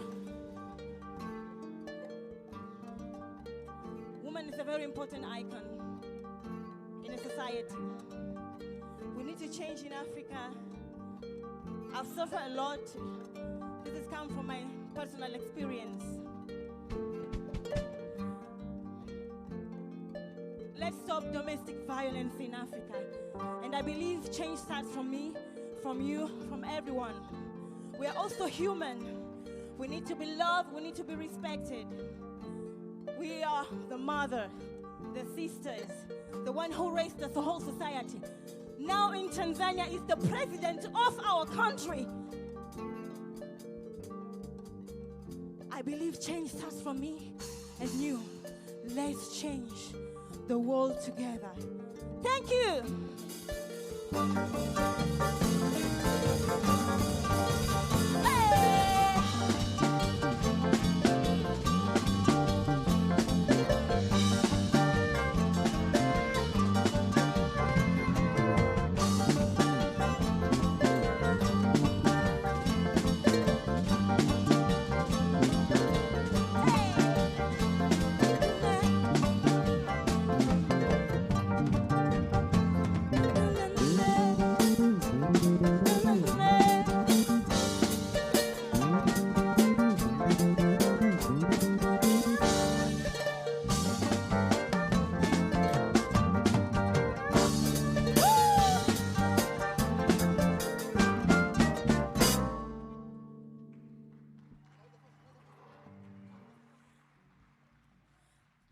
Thank you very much. Thank you once again, CANEX, for this wonderful opportunity. Wow. In Africa, especially in East Africa. Woo!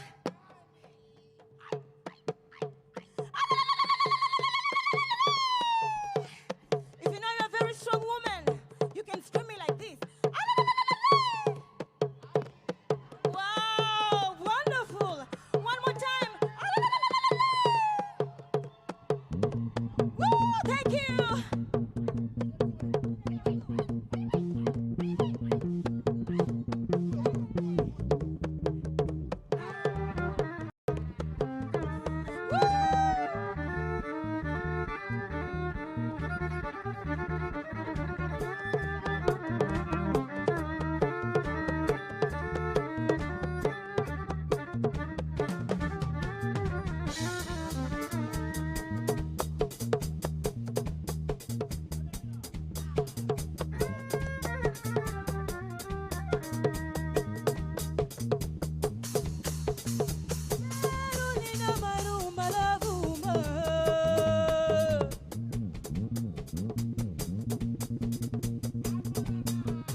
kitu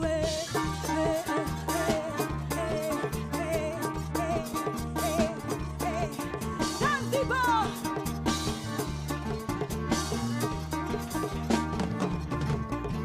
Mgeni siku ya kwanza kala walinapa, mgeni siku ya kwanza kala walinapa, mgeni siku ya pili mkaribishe mgeni siku ya tatu nyumbani hakuna kitu Meruli na maruma lavu na maje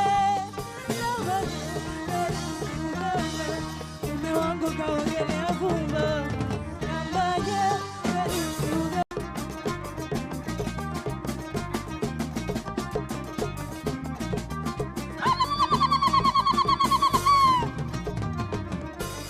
kukula la la la kukula la la la kukula la la la kukula la la la Kipanga na kuja huyo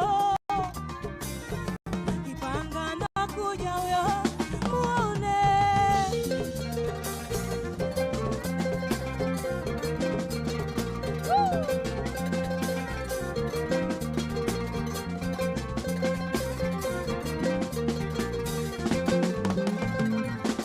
kukula la la la kukula la la la kukula la la la kukula la la la Kipanga na kuja huyo Kipanga na kuja huyo muone hey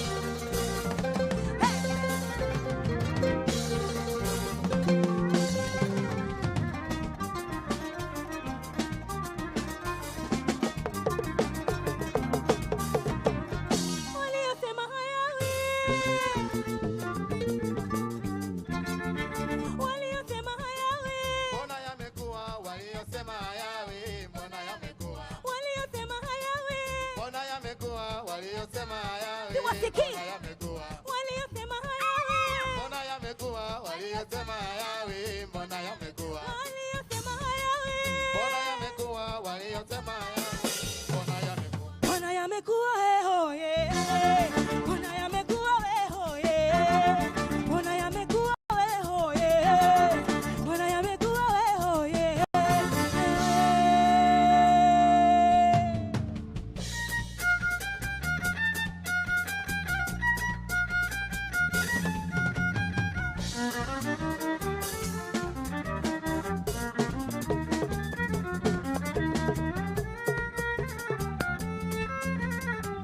Naona donge donge Wanaona donge donge Kama mnawe Kama mnaweza Mama nipe panado naona homa mie Hey!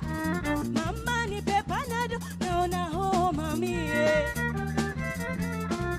Hapa. Mama ni bebe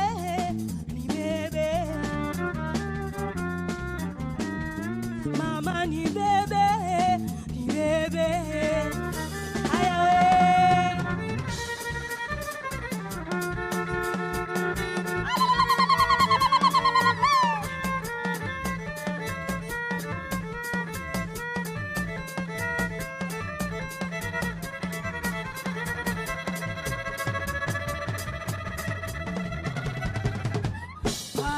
Pajero inanisumbua Pajero inanisumbua Hapo wameokota kidude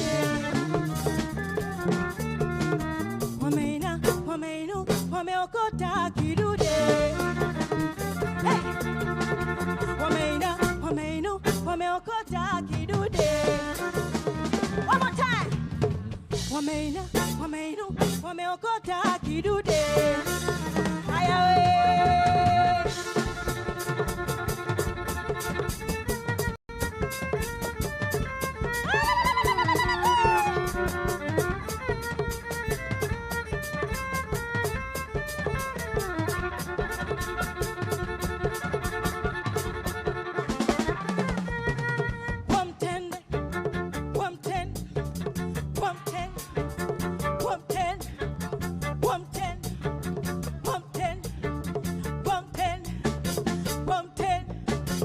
wakati wa kukatika katika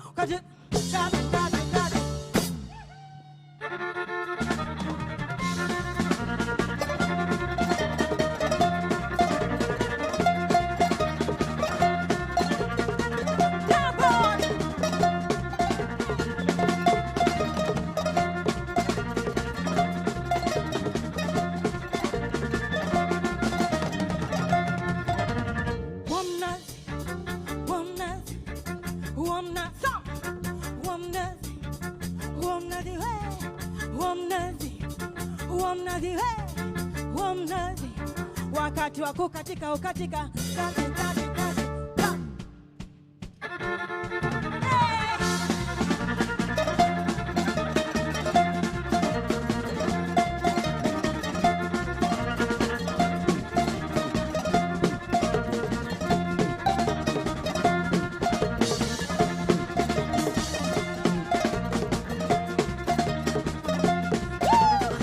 Thank you, Conan. Thank you.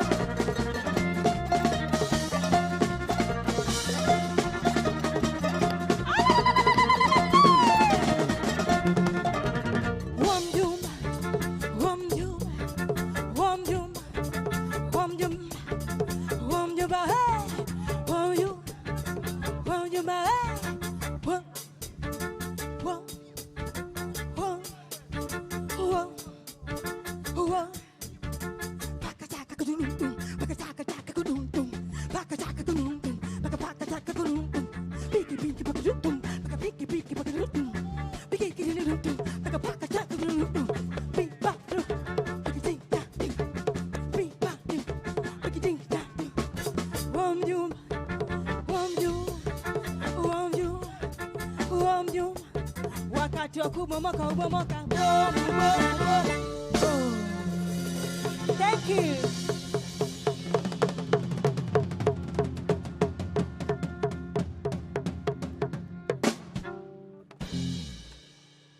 Thank you, CANEX. Thank you very much.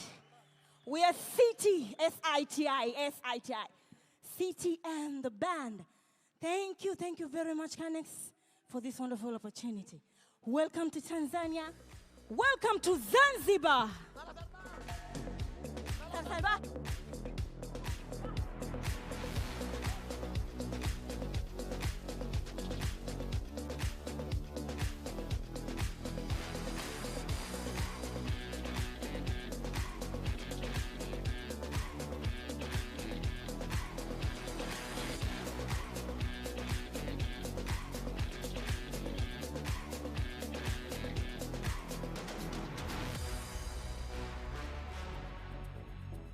Ladies and gentlemen, give it up one more time, all the way from the beautiful, majestic Zanzibar city and the band.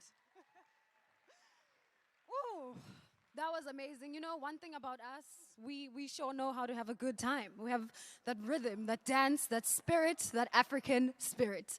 And now to formally open the CANEX Summit at this Intra-Africa Trade Fair 2021, please give a warm welcome to the Minister of Sports, Arts and Culture in South Africa, His Excellency, Nathi Mthethwa.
Thank you very much, Program Directors Zosbini Tunzi and IK Osakia Dua.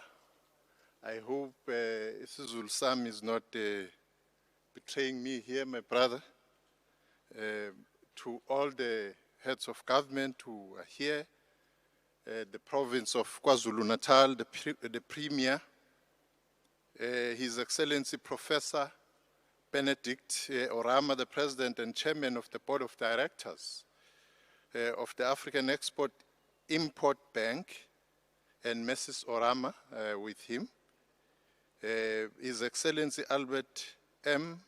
Muchanga, the AU Commissioner on Trade and Industry, the former Speaker and the former Deputy President of the Republic of South Africa, Mayor Balega Mbete,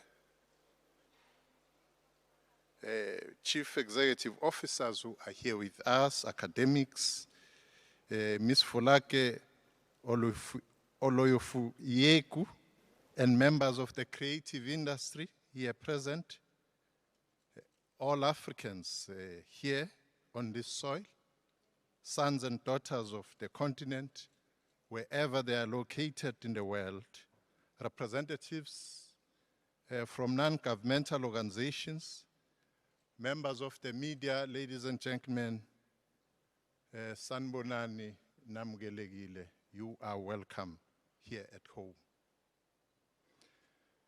To our guests and organizers of this auspicious gathering that brings us together and bring together great minds from the continent, the diaspora, and the broader progressive humanity from across the globe, I bring you fraternal greetings from the government and the people of South Africa. We've gathered here 18 months after the global outbreak of coronavirus, popularly known as the COVID-19 pandemic. The COVID-19 crisis is by no means over for the working people in general and for our creative sector in particular. It is now clear that the impact of COVID-19 will be felt into the coming years, 2022, possibly even until 2023 and beyond. Here at home, we decided for us to understand better this space of cultural and creative industry to be evident. Country, we call it South African Cultural Observatory, or SACO, and they indicate, and I quote their report here, that a striking feature of the international literature on the impact of the COVID-19 on the creative economy is how similar experiences were across countries and regions. Restrictions imposed to contain the spread of the virus caused a sudden and dramatic fall in the incomes of almost all cultural institutions. Although live performance sectors were most immediately affected, all sectors, from museums to music recording studios to arts galleries, were impacted upon. The primary impact from required closure eased as restrictions were being lifted. However, for those sectors relying on tourism, especially international tourism, gradual business reopening did not result in an increase in demand to pre-COVID levels. The fall in end income was accompanied by a fall in private sector sponsorship as businesses who usually support the arts started to struggle or go out of business themselves. They closed their report. The pandemic has imposed heavy human, financial, and economic costs to Africa and across the globe. The crisis also provides an opportunity to re-examine the continent's socio-economic priorities, including the role of cultural workers contributing to building stronger and more resilient health and social sectors towards equality, inclusion, social cohesion, and African Renaissance, as inspired by Ubuntu philosophy. The decline in economic output have turned into significant job and income losses for cultural and creative workers. Emergency relief measures such as income support for the self-employed were put in place in many countries to support workers throughout the economy. A recent COVID-19 impact survey of 2021 by SACO, looking at the impact of creatives, pointed to the various trends that have emerged. Amongst others are the following. Firstly, the financial impact on the cultural and creative industries has been severe, especially for the domains reliant on live interactions like performance and celebration, and tourism, visual arts and crafts, and some of the cultural and natural heritage. Secondly, while some creatives have shifted business activities online, few have been successful in monetizing online activities. For lower income households, the cost of data and lack of equipment needed to access online content limits online demand. Third, there is concern that some creatives may have exited the cultural and creative industries permanently, especially those who have had to sell their equipment to pay for living expenses, or larger businesses which have moved to other countries. Fourth, emerging or early career creatives struggle most since they do not have the networks, track record, or existing online presence needed to continue operating and needed for some private sector funding opportunities. Fifth, the lack of opportunities to showcase their work, usually provided by events like festivals and art fairs, is also making it especially difficult for those starting out. Sixth, for domains not reliant on face-to-face activities, production could continue, but the demand side of the value chain was still disrupted, especially those reliant on tourist walk-ins, international business, and whose products are seen as, in quotes, luxury goods, which households can no longer afford. Finally, cultural and creative industries, industry firms are finding it difficult to conform to COVID-19 safety regulations, which increases their cost production. These are some of the issues that we need to deal with head-on as all efforts become geared towards economic recovery and as we create stimulus for the economic development.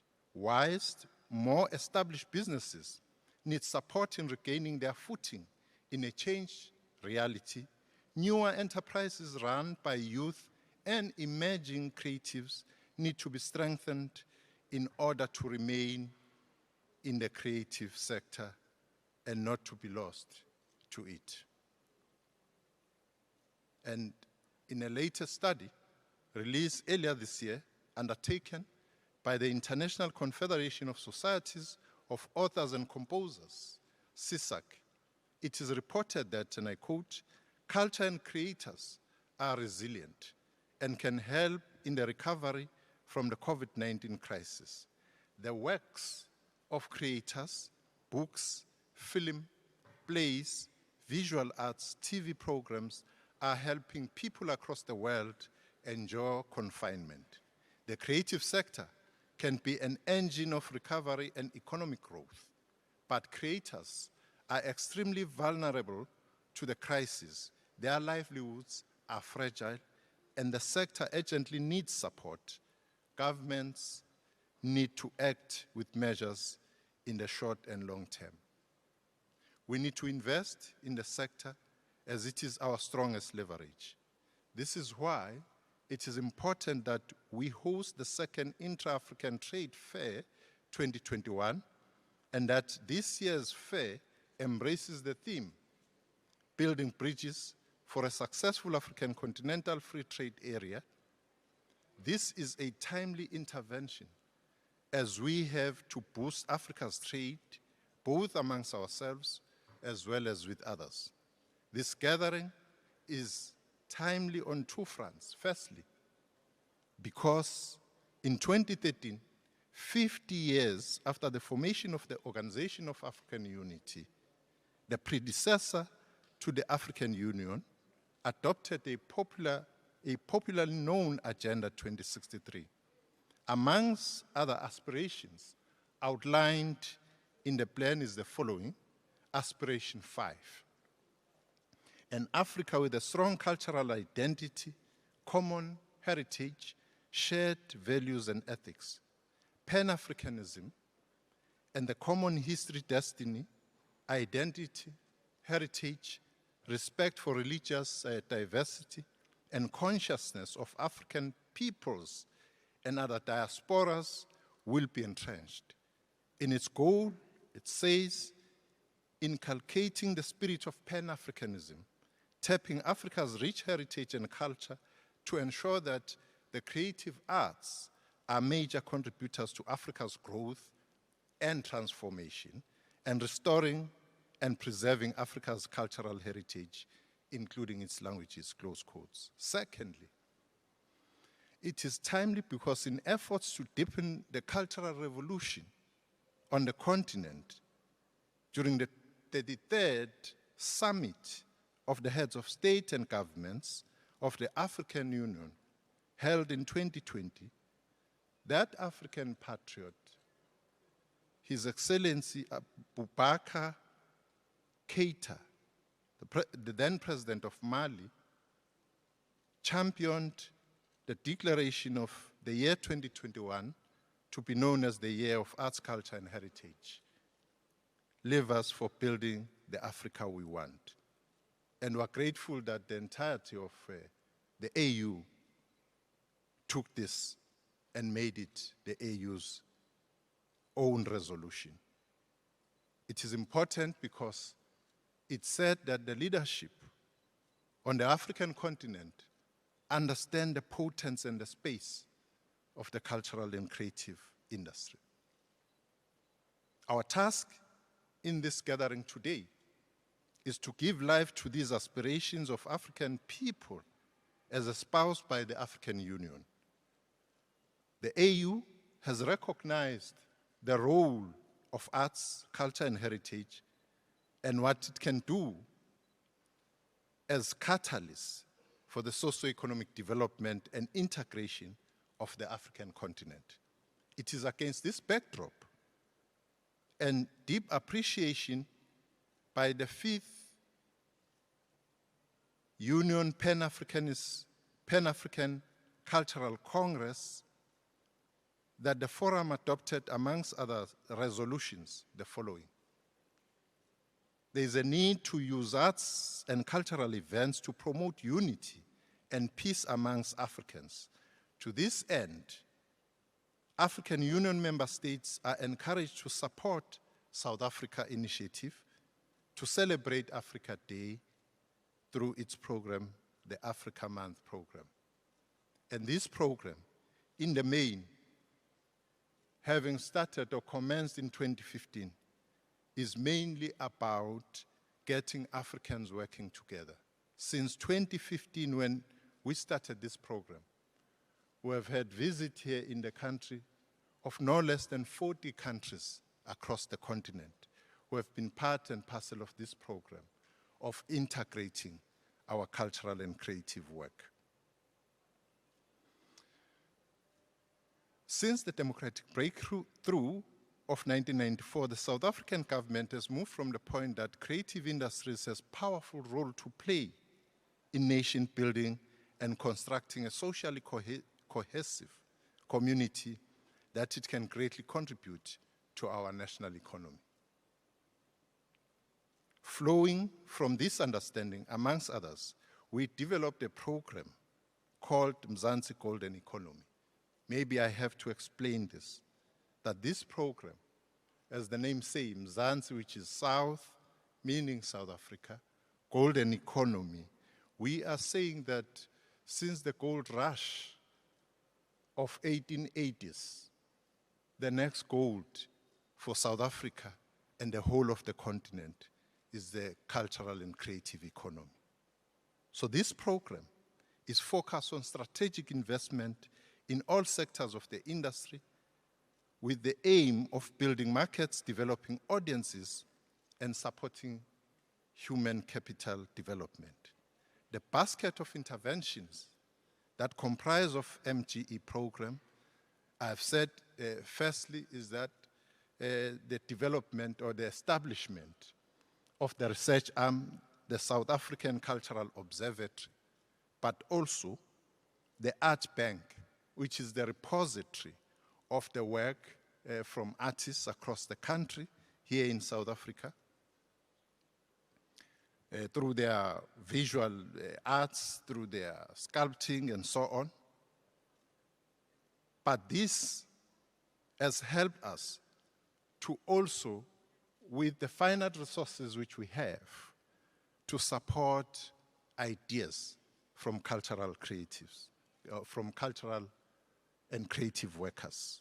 And this, we've categorized it through people coming up with ideas for cultural events, touring ventures, public art, and so on.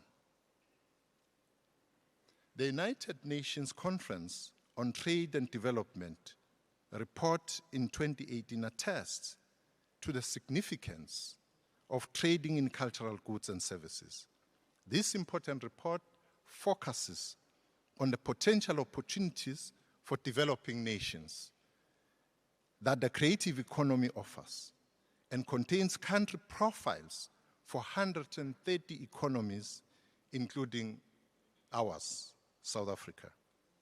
In the country profile on South Africa and the highlights, the Creative Economy Outlook report notes the establishment by the Department of Sport, Arts and Culture then, of SACO in 2014, and quote, to map the socio-economic impact of the arts, culture, and heritage sectors and the cultural and creative industries in South Africa using innovative statistical methodologies, audits, and research tools. The report goes, then make reference to SACO's research on the cultural employment in South Africa. The UNCTAD Creative Economy Outlook report shows that South Africa is amongst the top 10 developing country exporters of visual arts. The report also found that, and I quote, cultural and creative goods and exports from South Africa increased from $270 million in 2005 to $599 million in 2014. Design goods, including interior design, jewelry, and fashion, were the largest export category. However, much remains to be done, as the value of South Africa's cultural imports are more than cultural exports. We depend more on our program on cultural diplomacy. And these are the programs where we engage and ensure that we expose our own creative workers across the continent and across the world. And program director, it has been very much interesting for us, and we've shared this also with some of the creative workers in South Africa, that the process of integration and interacting across the continent is so important that people on the continent, especially creative workers, know the work of other creators. Just as an example, as we do this crisscrossing of the continent and sending our artists across the continent and across the globe, of course, in 2016 when we were in Capone, having sent our artists there, one of the groups who were part of the audience reminded South African artists that that year was the 30th year since Sarafina was launched in South Africa. And we didn't understand that that's how deep our people across the continent know each other. And it actually made us to be more determined to use what is often called a soft diplomacy, learning about each other's worldview, belief systems, and way of life is a critical part of creating a better world for all, building multilateralism, and can form the basis of a continental cultural export strategy. Central to cultural diplomacy is the notion of people-to-people relations with partner countries jointly engaging each other and deepening the understanding of each other. Most of all, we must invest in culture as a means of being ourselves, expressing our views, identities, and feelings in authentic ways which connect us in the long journey of humanity's passage on Earth and protecting both people and planet. As I conclude, program directors, in the words of Professor Mazisi Gunene, translated by Vusi Mkhunu, South Africa's first national poet laureate, we take this journey towards each other. And I quote, "So that the witnesses may swear, as in oath, that we saw a place and heard hymns and anthems at the narrow bridge to be crossed by inheritors of the oceans," close quote. And I thank you kindly for your attention. You're welcome.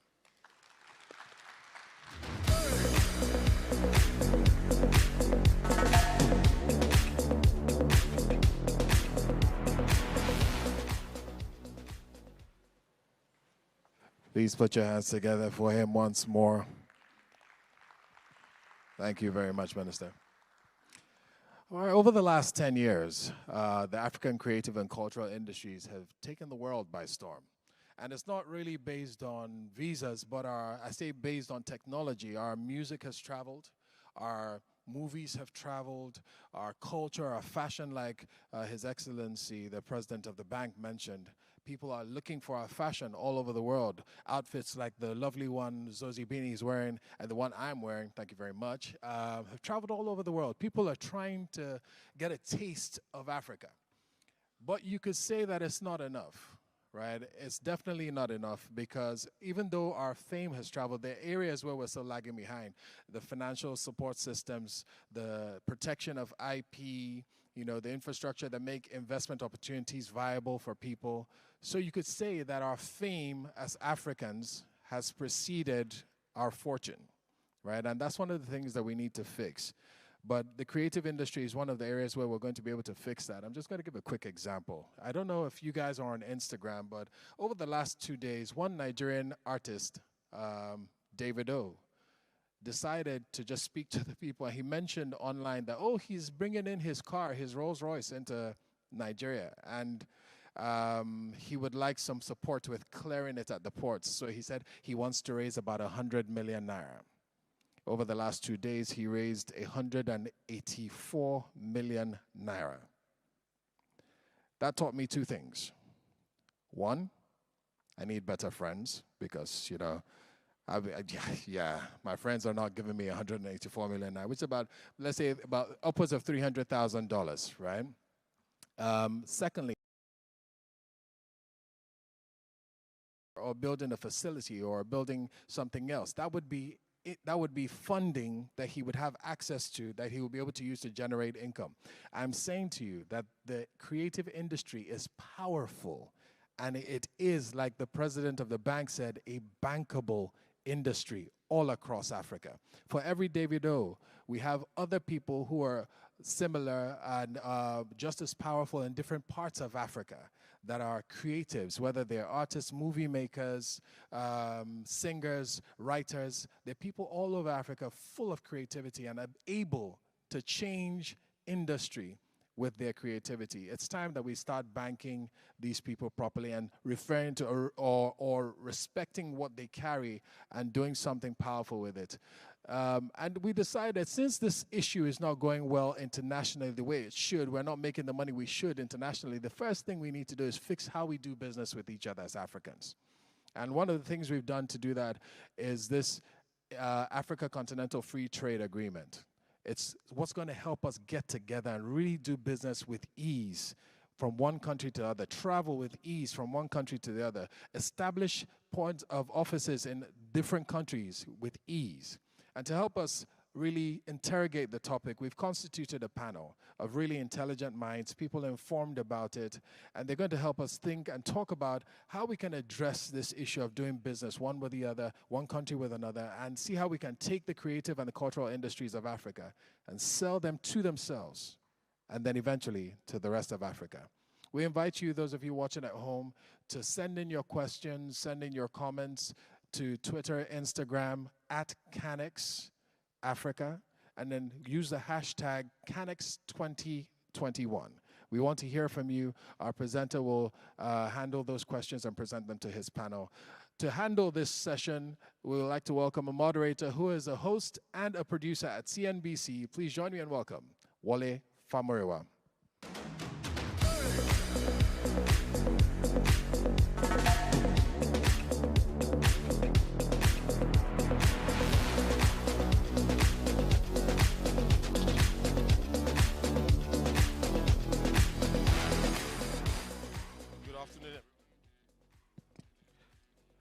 Hello, everybody. It's great to be here. Thank you so much for showing up. No doubt it's been quite an inspiring last few hours. I mean, I've been just soaking it all in.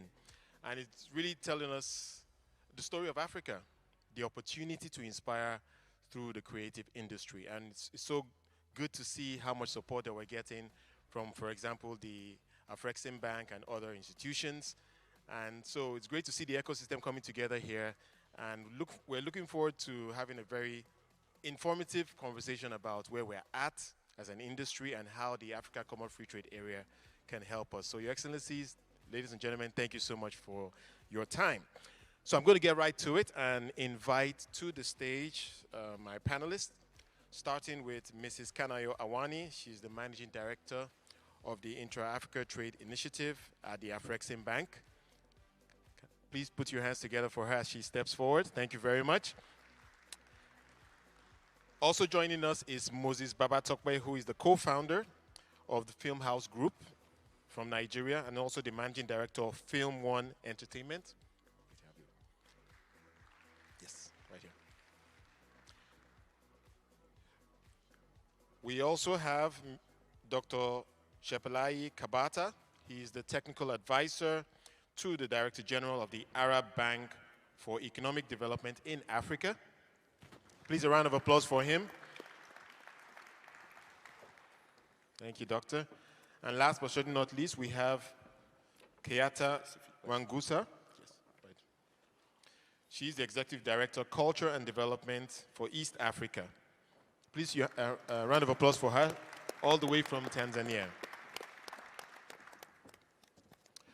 All right, so thank you so much, ladies and gentlemen, for joining us. So what we're really hoping to achieve with this conversation, as I mentioned, is to try to situate the whole creative and cultural industries in the context of the African Common Free Trade Area and see how we can make the most of that.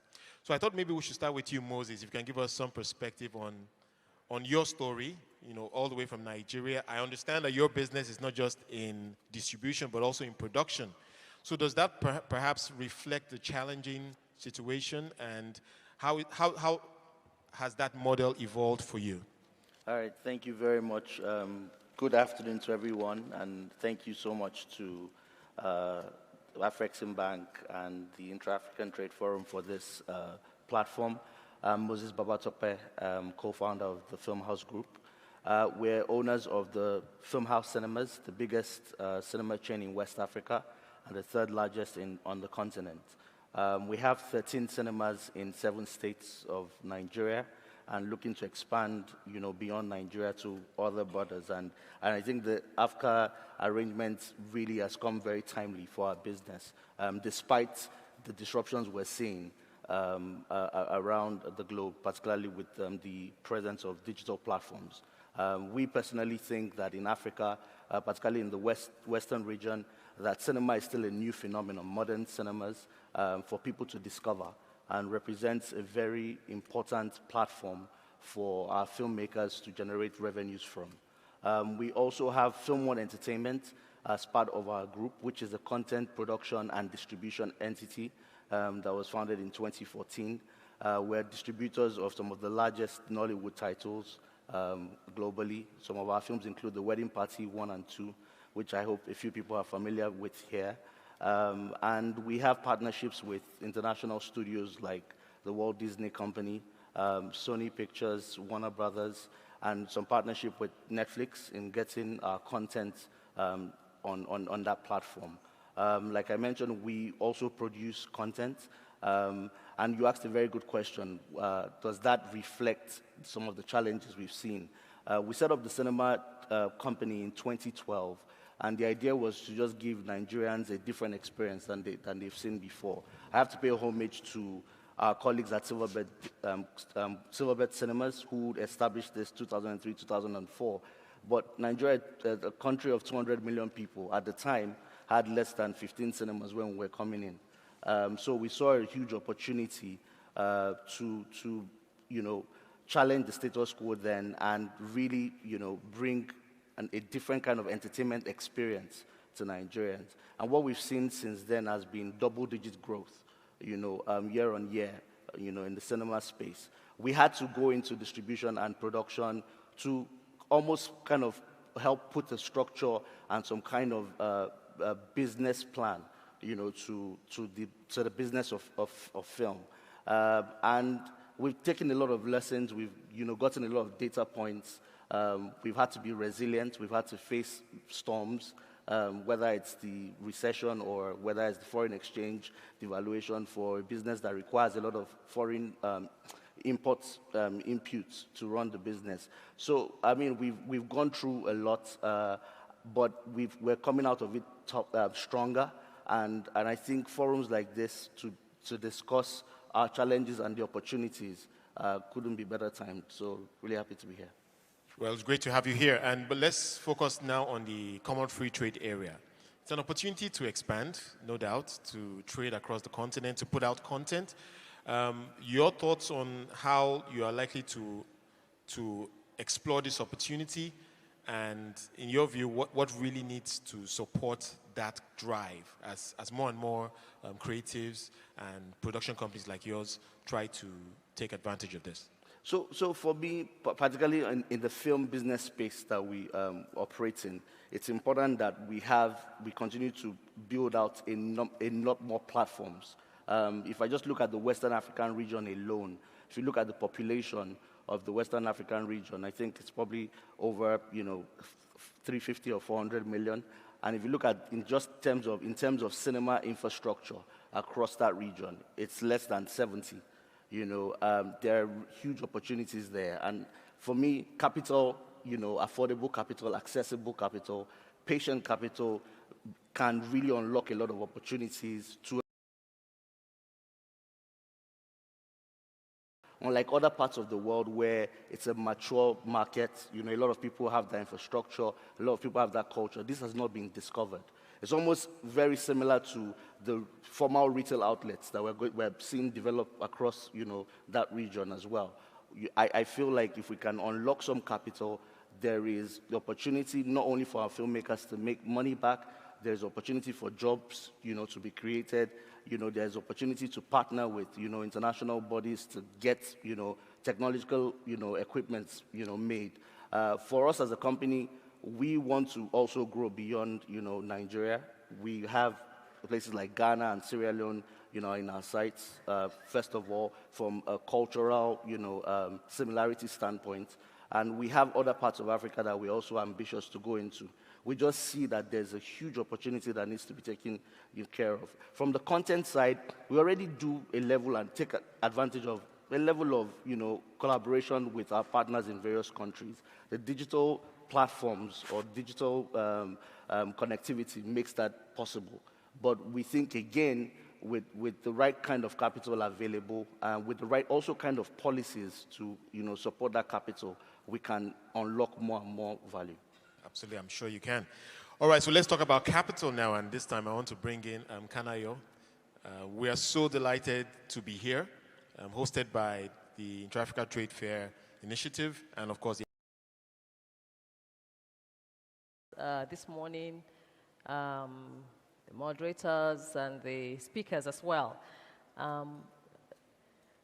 That's one of the things we bring to the trade and investment promotion. It's an opportunity for us as a bank to showcase our talents. So much has been spoken about Africa's talents, the youth bulge, but also, we went into this space, studying the gaps, studying the industry where we identified that there were certain gaps that somebody had to fill. Gaps in skills, there was gap in market access, lack of access to markets. There's gap in, in policies, weakness in our institutions, and for sure, gaps in finance. That's what we try to, the gaps that we try to fill. We imagine that with all the huge potential that have been spoken about this morning, somebody had to do something. And at Afrexim Bank, we often ask ourselves, if not us, who? And if not now, when do we do it? And that's why a few years ago, as President Rama said, we then developed a dedicated strategy to support the creative industry. It's not, if we then looked at the challenges, it did look enormous, but we knew that we had to grapple it. And that's why we then, like I said, crafted our strategy. We provide finance.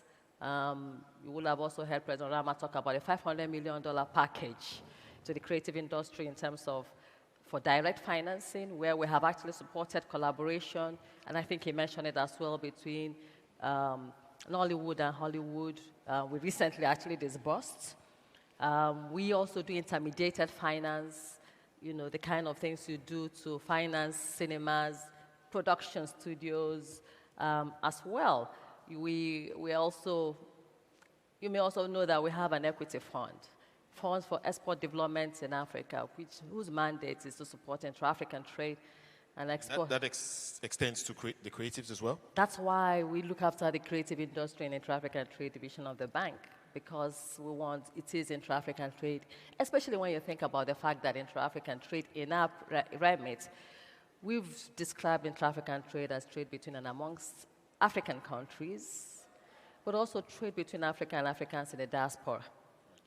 And in doing that, you also go around Africa, you'll see how much of African music and feel, fashion is interchanged and consumed across the breadth, but also outside of the continent.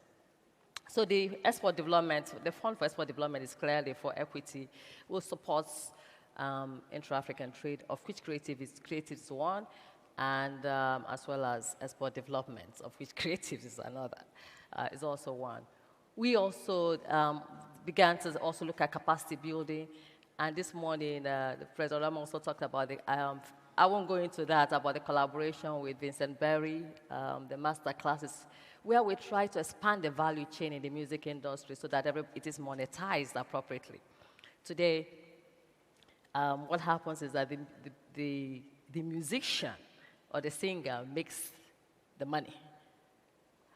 But it's possible for the songwriter to make money as it is elsewhere in the world. It's also possible for the ones involved in animation to make money, the ones involved who are mixing the beats to make money. So that was our attempt to unbundle it such that, and as he said, royalties will accrue to songwriters as well.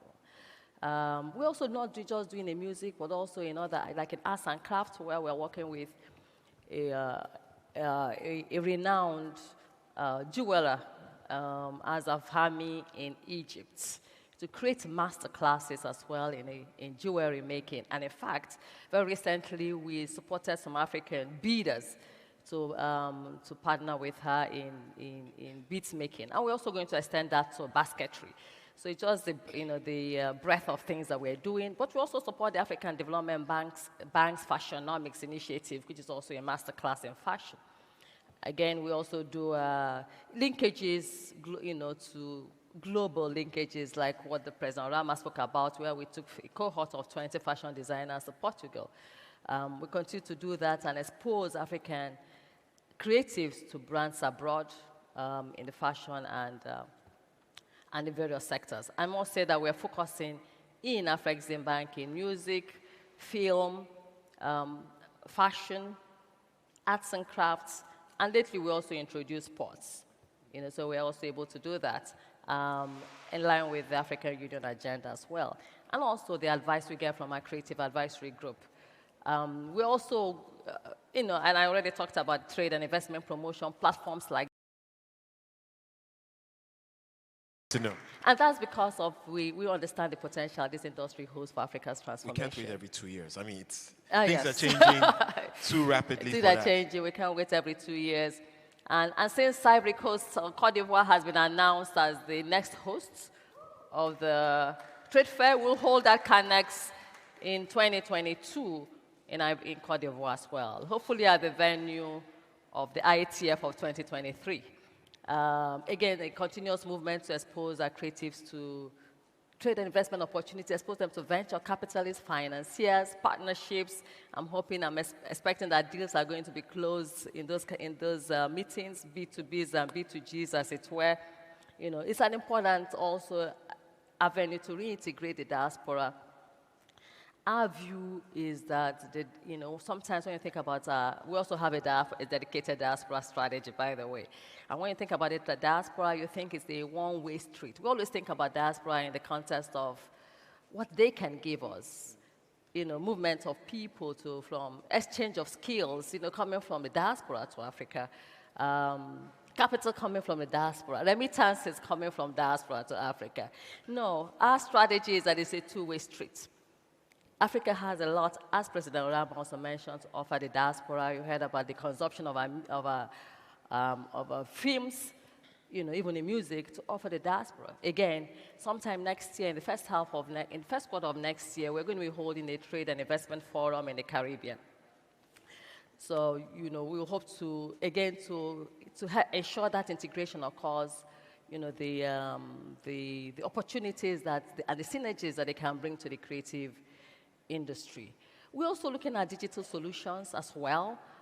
We understand that it will be interesting to know what Moses has to say about how the digital spaces and we'll certainly get to that. Absolutely, yes. So we're trying to work and develop in digital market space places as well, for trade of creative content, services and products as well, aside from what also Professor Lama mentioned about the payments and settlement scheme that will allow for settlement of trade in local currencies. I know you want me to stop. Not necessarily. Actually, I was going to follow up with another question. It's really great to see that you are touching the entire ecosystem. No doubt that is so important. But in a practical sense, I mean, Afrexim Bank's headquarters is in Cairo. How can those watching, and of course those in the room, make sure that they can reach or be connected to all of this? Can you just speak to the connections you have with maybe finance companies or banks on the ground? How do people, in a practical way, connect to all of this? Well, I don't think we're very far away because, for instance, we're here. No doubt.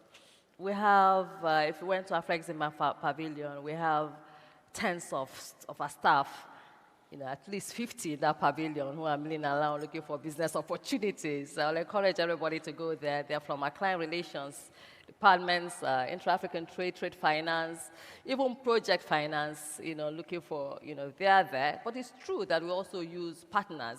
Working with partners is in our DNA, to use local banks, But I'm mindful that it's not every bank and every financial institution that is in that space.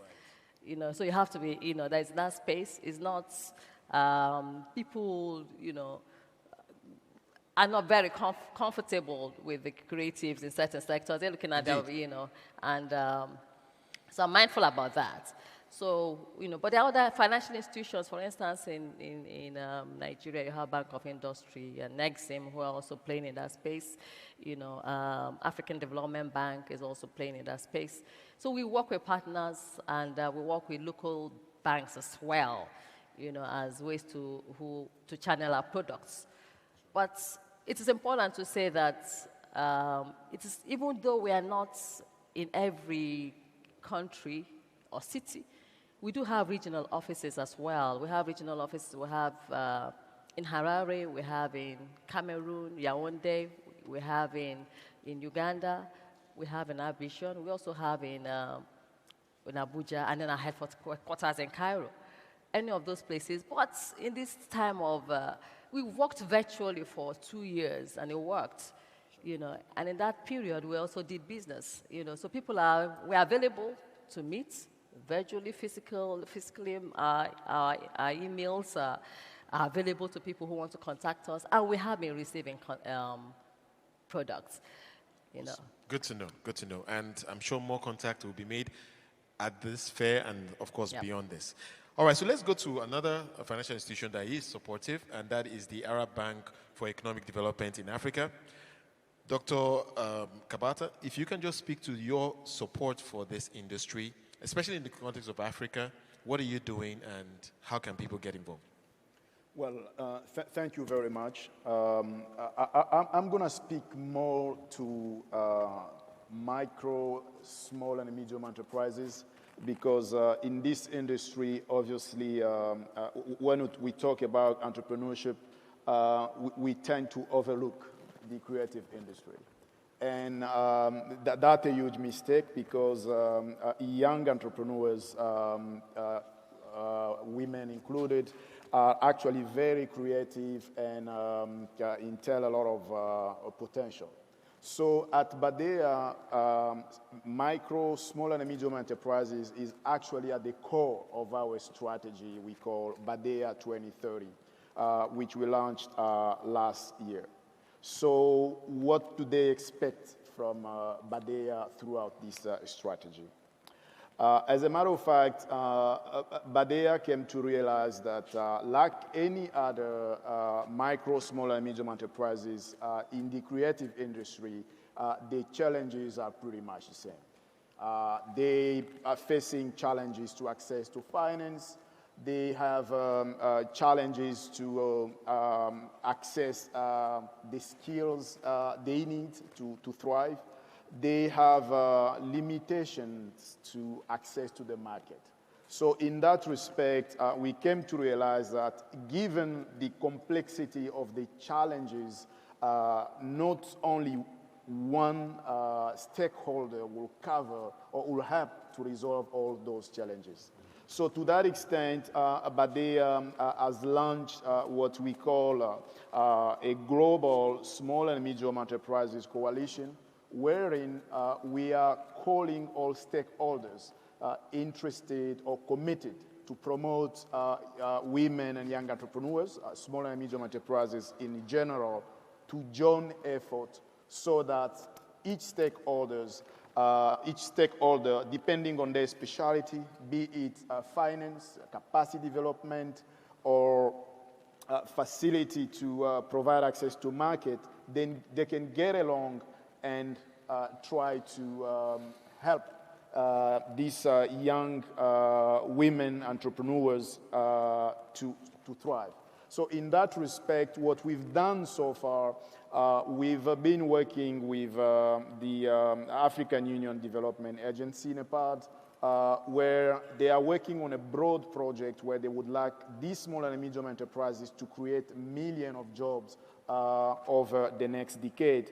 And the initiative consists actually to create a platform where small and medium enterprises can get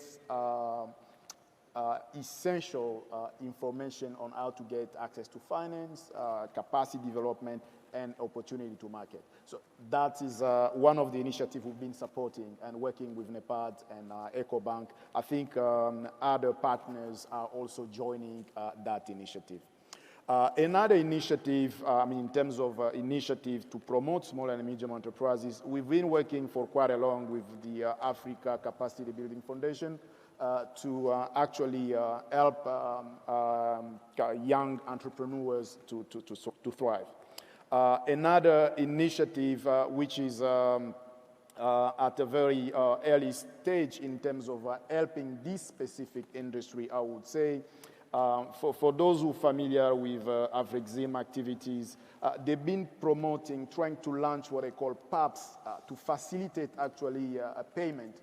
As a matter of fact, with a very huge diaspora around the world, we can support our creative industry, but there's a challenge out there. Some of the artists here on the continent, whenever they want to sell their product, be it tangible or not tangible, they face serious challenges when it comes to payment. So that initiative promoted by AfricZim, Badea is actually supporting it, but as our bank is an Arab one, we are trying to push further to get that facilitation of payment not only within the continent, but we want PAPs actually to get connected with Buna, which is another facility to ease payment within the Arab countries. So by establishing the link between PAPs and Buna, in that level, I think small and medium enterprises, the diaspora on both sides actually, the Arab world and the African side, can get facility to transact actually by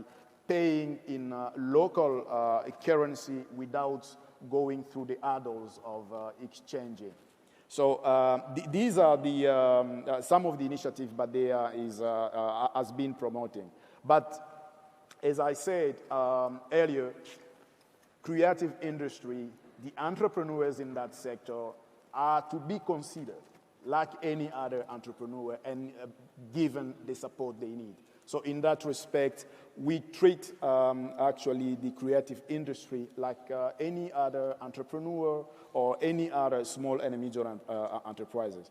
So launching our strategy last year, what else are we trying to do to get this small and medium enterprise to access the finance we have? One option is working with national banks, commercial banks, or regional banks. We've obtained this experience with a regional bank in in the center of Africa, I would say, wherein Badea can provide line of credit to a regional development bank. Then that bank can work closely with small and medium enterprises much closer. So that's one contribution. The other one is we came to realize that like any other entrepreneur, when they grow, they graduated from microfinance and they want to get more money. And that's another challenge because they are not qualified anymore for microfinance, but when they want to get big tickets, they still consider too risky by traditional banks. So Badea is trying to promote a specific financial institution which will be provided with all the means it takes to provide medium funding, if I will put it that way, at a more accessible interest rate. So in that respect, we've been working with a couple of government. I mean, we are in the process of getting this cleared by the central banks.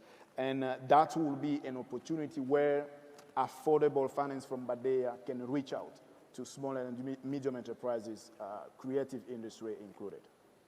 Thank you very much for that insight, and no doubt we'll continue to expect more support for the creative industry. Ayeta, I want to hear from you about what you're doing in Tanzania, because my understanding is that you run a think tank that helps to develop music and fashion. What's the research that you're doing churning out in terms of the challenges for many of these businesses to scale, especially in your region? And specifically in terms of policy changes, what do you think should be the focus? Thank you so much. I would like to thank Afrexim Bank for giving me this platform to share the work that we are doing in Tanzania and the East African region as a whole. We are a creative think tank based in Tanzania, but we also work in partnership with other organizations in Uganda and Tanzania. As you mentioned, we have focused on film and music, but we've also added fashion as part of our focus areas. I'm kind of, the conversation is supposed to be a frank one, so I hope you will not be by all means disappointed with what I'm going to say about what our research found out. So in 2016, we did a research, and its title was, to establish the framework conditions relevant for growth and investment in film and music in Tanzania. And we looked at 7 framework areas: finance, the market conditions, the industry, development aspect, research, who is doing research to trend what is happening in the sector, looking at the IP regulation frameworks, and also the cultural, organization of the sector. And from our analysis, looking at the growth pattern of an industry, we realized that actually the industries, forget about diamond and the rest, but generally the industry is at a nascent stage. So we said now, especially if you look at the financial aspect, no financial guarantees, no SMS, SME funding for microfinance for the artists and the creative industries. So we said, so what can we do, with this kind of information? So we established a conference as a networking platform. It was called the Mashariki Creative Economy Conference. And Mashariki means East. So we gathered stakeholders, industry stakeholders from the East African community to share this information. And within this conference, we actually focused on impact investment, because from our analysis, we felt that I think maybe the financing that is relevant for the sector should be either angel or impact investment. So we invited angel investors, we invited an impact investor to the meeting. And yes, it was an initial meeting, which they showed interest in the things we are doing. But also what we realized was that we were talking about the creative sector, which was not at that time being seen as a priority for the government. So what we decided to do was to look at the Tanzania investment priorities of the government and see how our creative industries can align to those priorities so that we could get the attention of the government. For example, for film, we connected it to the interest of the government in terms of communications and digital issues. For the issue of music, we connected it to tourism because the government was thinking about tourism. In the case of accessory designers who are using gemstones and all that, we connected it to mining so that we could get the attention of the government. And then, of course, for fashion, there's the whole interest about textile development. So that's how we're able to bring the government stakeholders and others from the region. So we have begun the conversation, and we feel that we should deepen that conversation about the kind of the support that is needed for the sector. And the next year, we also focused on IP. And that idea was about how can you use IP as security, collateral. Can you use your IP as collateral to get financing?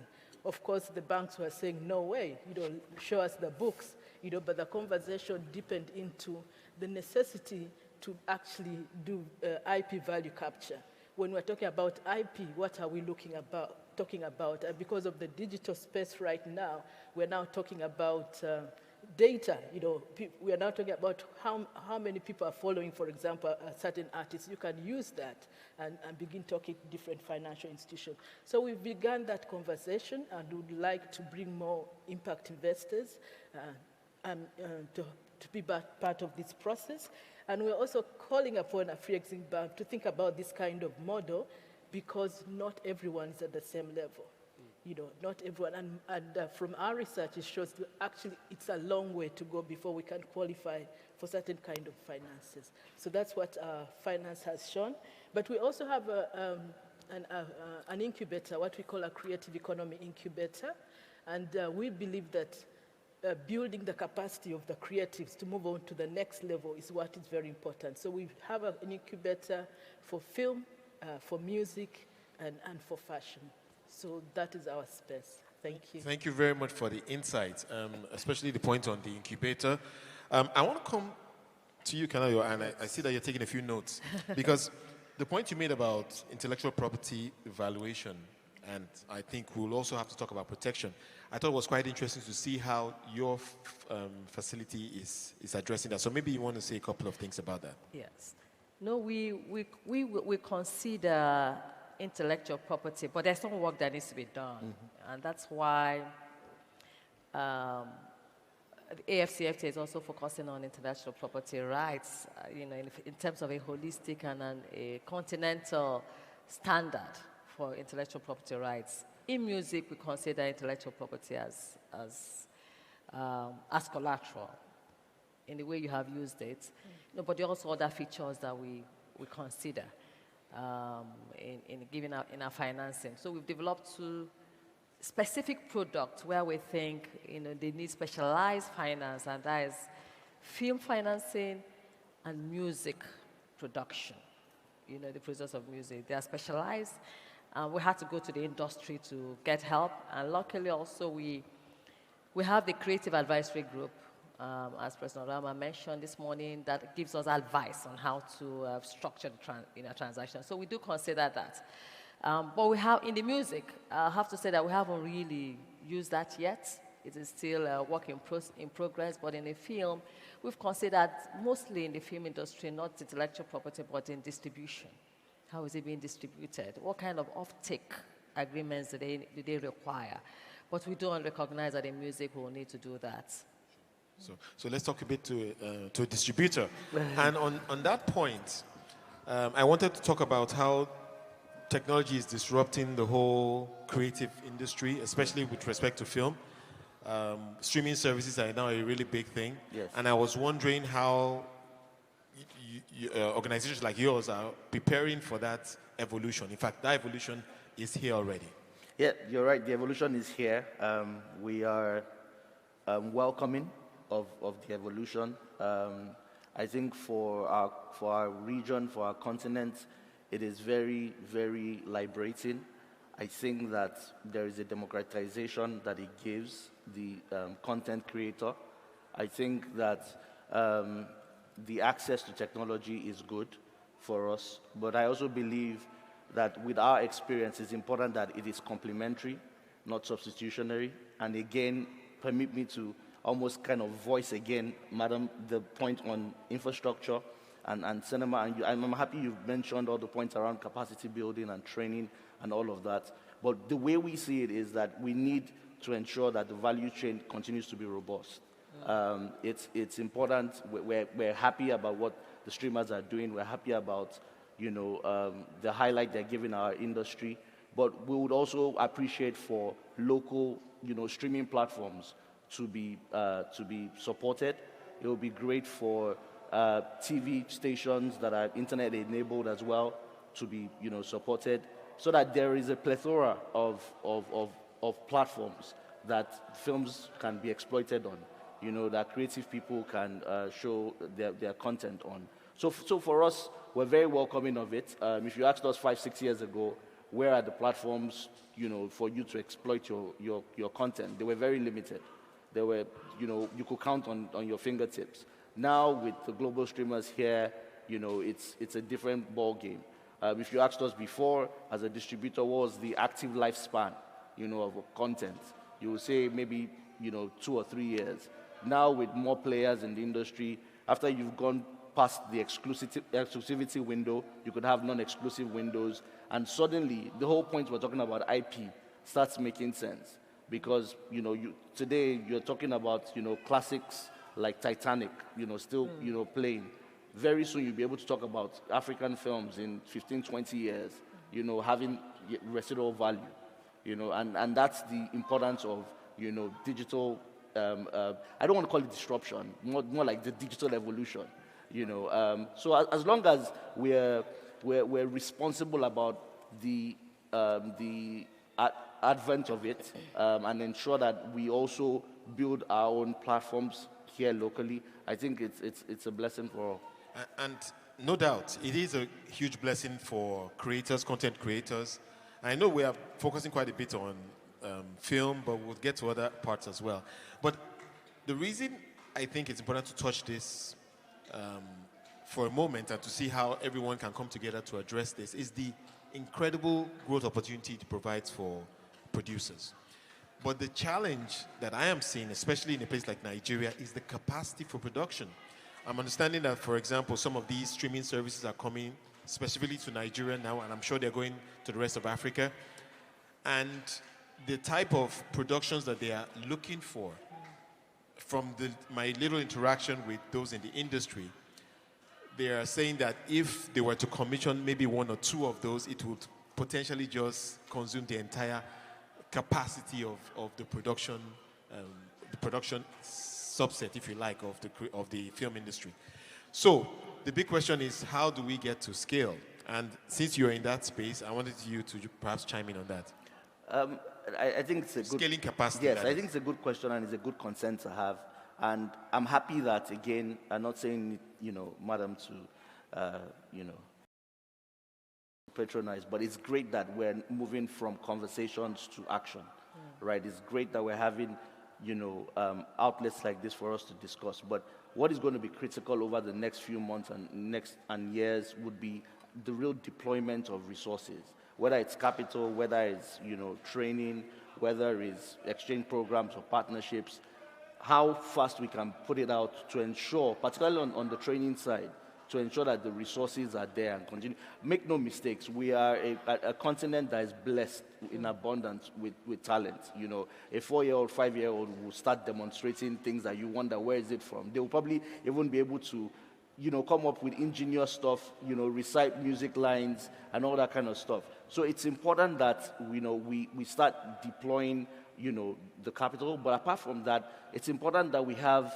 I would like to say, a harmonized strategy with our governments, where, you know, the creativity and the key sectors that, you know, international partners are focusing on, those sectors are encouraged. We always talk about enabling environments. We always talk about all the, you know, usual government balance, you know, talk, but it needs to be really deliberate now. It needs to be intentional. I don't think that the Afrexim Bank or other well-meaning institutions can do it in isolation. I think it has to be very, very collaborative. I think it has to be very, very deliberate, you know, and we have to take advantage of this time. The convergence is so strong, you know, of everything that is happening across the whole creative value chain, not just film, like you've mentioned, whether it's even literature, whether it's fashion, you know, music, you know, our culinary arts. It's a lot. So we need that intentional, deliberate, you know, harmonized, you know, framework, you know, for us to take advantage of it. I think that whenever this continent has been thrown a challenge, we found a way to rise above it. You know, whether from political crisis or, you know, financial crisis, we've always found a way as a continent to rise above, you know, any challenges coming. So of course we should be concerned whether we have enough capacity, but I think that with the right steps taken, we should be able to surpass it. Well, I like your optimism, and we'll see how things play out. But let me come back to Badia. You are obviously supporting small businesses. I imagine those small businesses are facing challenges. You've spoken to some of them. But specifically to the creatives, so everything from fashion to, of course, we've been speaking about film and music. What type of challenges are you seeing that they are experiencing? And in your view, either from the policy framework point of view or just a change in the entire ecosystem, what do you think needs to change, and how can we make progress here? Well, I think for the creative industry, one of the key challenges is intellectual property. No surprise you mentioned that. So this is key. I've been listening and watching how our artists are performing, some of the moves they make here in Africa.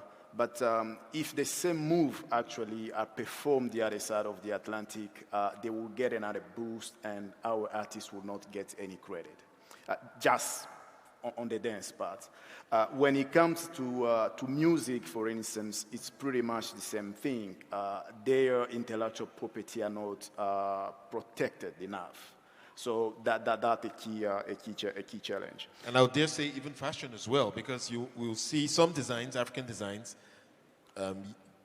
duplicated in Europe, and there's no credit. So I think there is a challenge there, and I think the continent, the government should raise to that challenge to protect the industry and the entrepreneurs are working in there. I think another challenge, I would say, in terms of infrastructure, I think we went through a rough time around the globe through COVID, lockdown.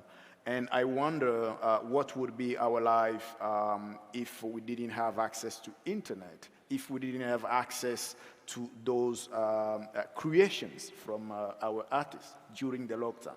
Can you believe one day no access to electronics, to watch music, to listen to music during the lockdown? So during the lockdown. So when you think about that, and you realize how the infrastructure, first of all, the vehicle of selling or promoting their art, in that respect, I think it's very challenging for the continent actually to work very, very hard in a collaborative way so that these artists can get access to internet. And I think this is a huge problem for the whole continent. Access to internet is very limited.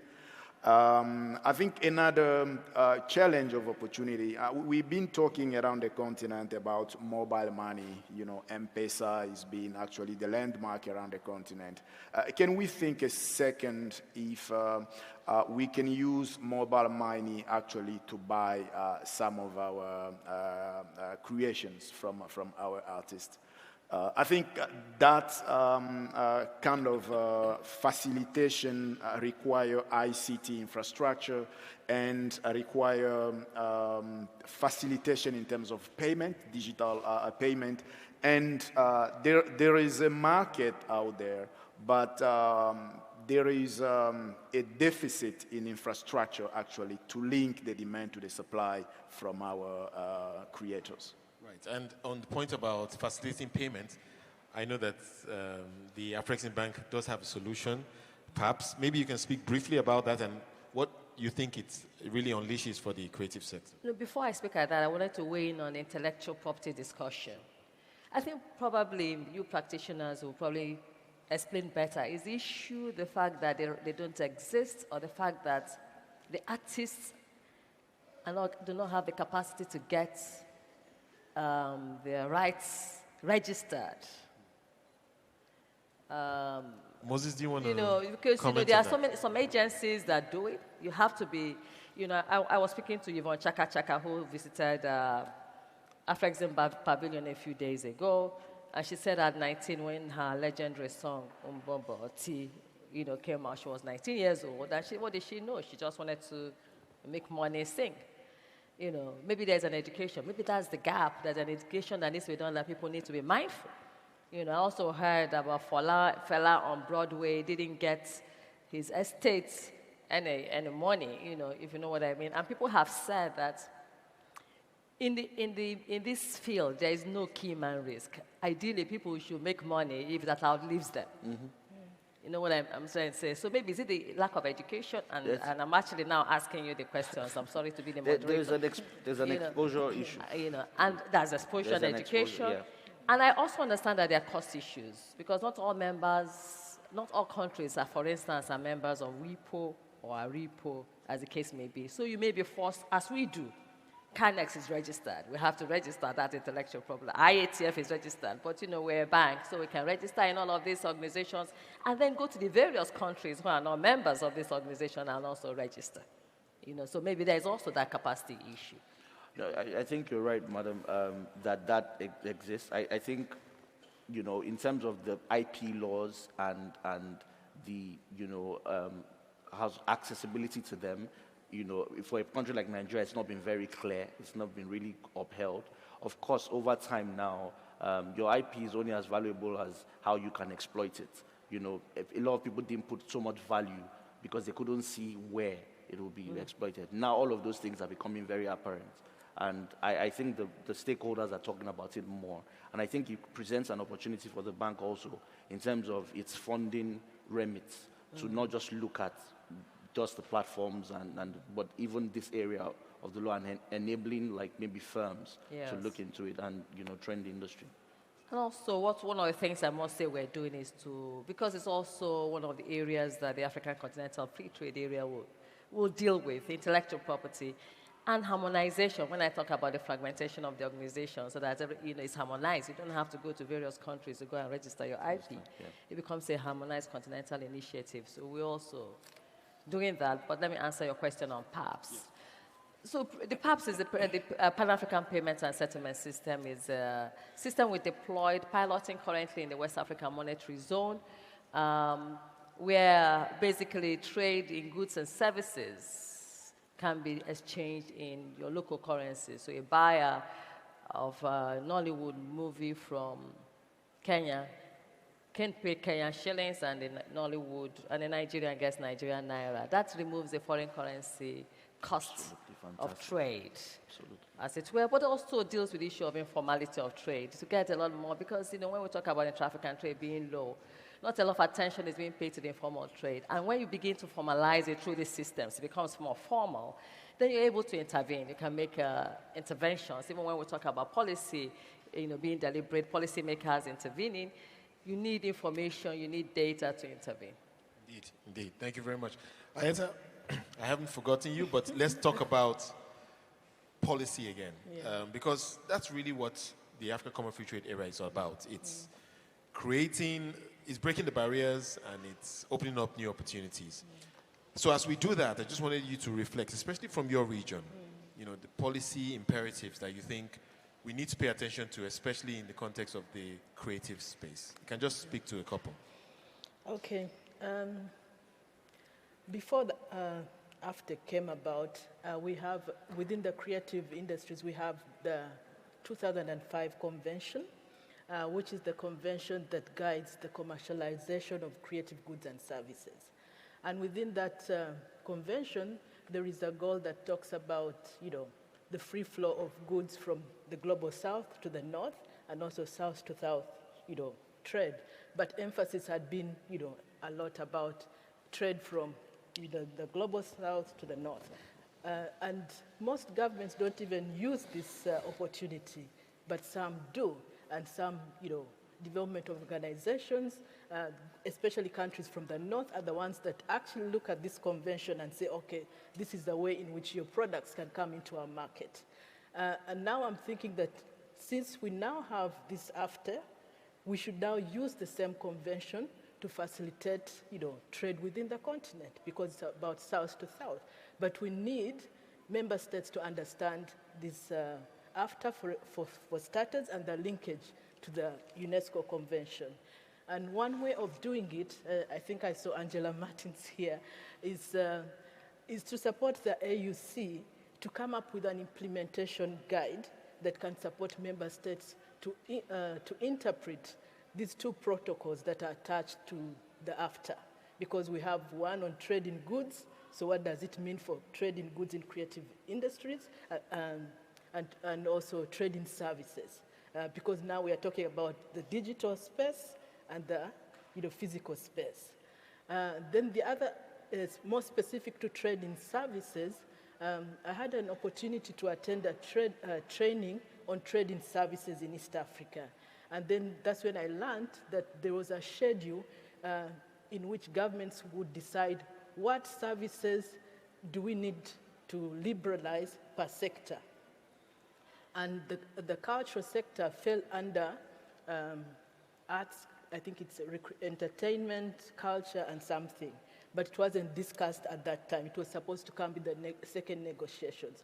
So what does that mean? For example, if we say in Tanzania, our film sector is at a nascent stage, but we think we should get capacity from Nigeria to train our filmmakers through our hub.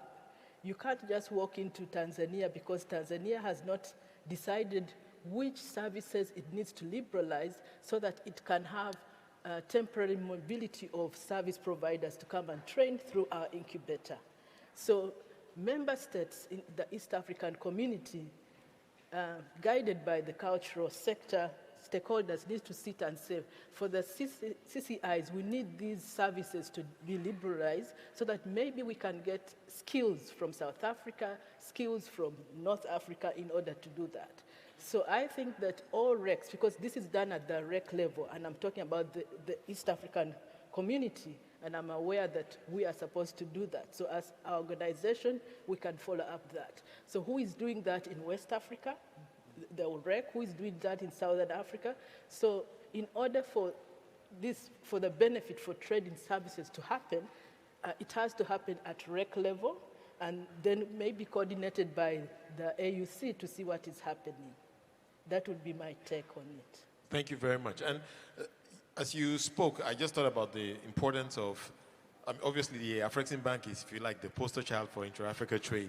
But I think we need more organizations, perhaps like yours, across the continent that would be driving support for the creative industry and to perhaps propose some of the things that you are speaking of here. So I think that's a really important point to take away from your comments. Okay, we have just about 5 minutes to wrap, so maybe I will just allow each of you to just say a few closing comments as we wrap this segment. Starting with you, Moses. All right. We're not getting Q&A from the audience? No. Unfortunately, we are not, we didn't schedule Q&A, but obviously there's an opportunity to engage after this. But please go ahead. All right, thank you again for the opportunity to speak and share some thoughts. I think that there is a huge low-hanging fruit for the creative industry, particularly in the film side, on the infrastructure side. The whole of the continent, again, speaking to my profession, the whole of the continent has less than 1,400 screens. China as a country with the same population has, or targeting 100,000 screens in 2025. I think something as small as $100 million could be very transformative, for the film sector, the cinema sector. And I think it's worth looking at. I think it's worth conducting real studies on. I've mentioned here in terms of what the benefits are. I think that the whole point of accessing capital is also to create sustainable ecosystems, sustainable industries. And I think that we can start from having an infrastructural base. And I think the cinema sector is one to immediately look at. That $100 million adds essentially 2/3 capacity to what we have now. If you think Nigeria was at 1 cinema in 2003, 60 cinemas in 2021, that can really, really transform the sector. So I think it's worth looking at. Thank you. Can I? No, I'll agree with Moses that there are really low-hanging fruits. There's a huge opportunity to capitalize, and that's why we in African Bank are in that space, because we think it will significantly contribute to transforming our economies away from primary commodities, focusing on the creatives, the huge talents, youth bulge. The UN estimates that globally 30 million jobs are created for people in between the ages of 15 and 29. Where would that kind of number make the most impact, I think, is in Africa because of our youth and also immensely talented youth. It's an industry of about, depending on the statistics you use, $2 to $3 trillion US. But as in most things, we're scratching the surface. Most things, Africa remains on the margins, at the periphery, less than 1% probably, and we need to move that, and that's our ambitions at the African Export-Import Bank, to move from the periphery, to mainstream the creative industry. The UK says that the pre-pandemic, The Department of Media, Culture, and Sports, I think that's what it's called, says that the creatives contribute $13 million per hour to the economy. You know, those numbers are mind-boggling. But even if we take it to developing countries like, as we find in Asia and South Korea was able to move away from poverty 50 years ago to, they started in the electronics and moved right into the creative industry, such that today, you know, they export almost $1 billion. I'll just leave it there, and all I'll say is that we welcome partnerships. Like you say, the gap is huge, the work to be done is immense, but we need collaborators, we need partners to join us on this journey as we, you know, move towards, you know, we always talk about the Africa we want. Come 2063, you know, what Africa will that be? Who is going to join us to do it? Thank you. Thanks for the challenge. Dr. Kabata? Well, thank you very much. I think I will close with an idea, a conclusion by one of the thinkers. We often overrate talent. You know, I was born with this talent, and it is in my blood. The reality is we need deliberate policy actually to support those talents. In the creative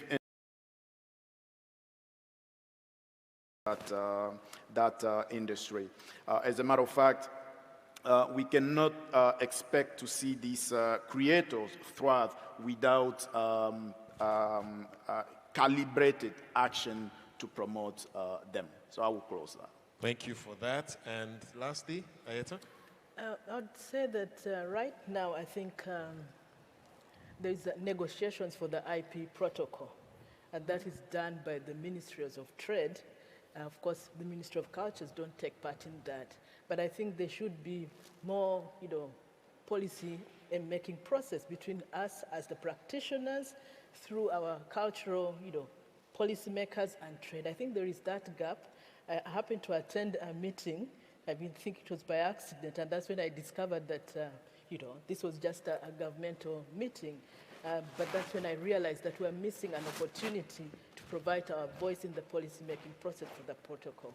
So I think that we should be part of that process. Indeed. Thank you so much.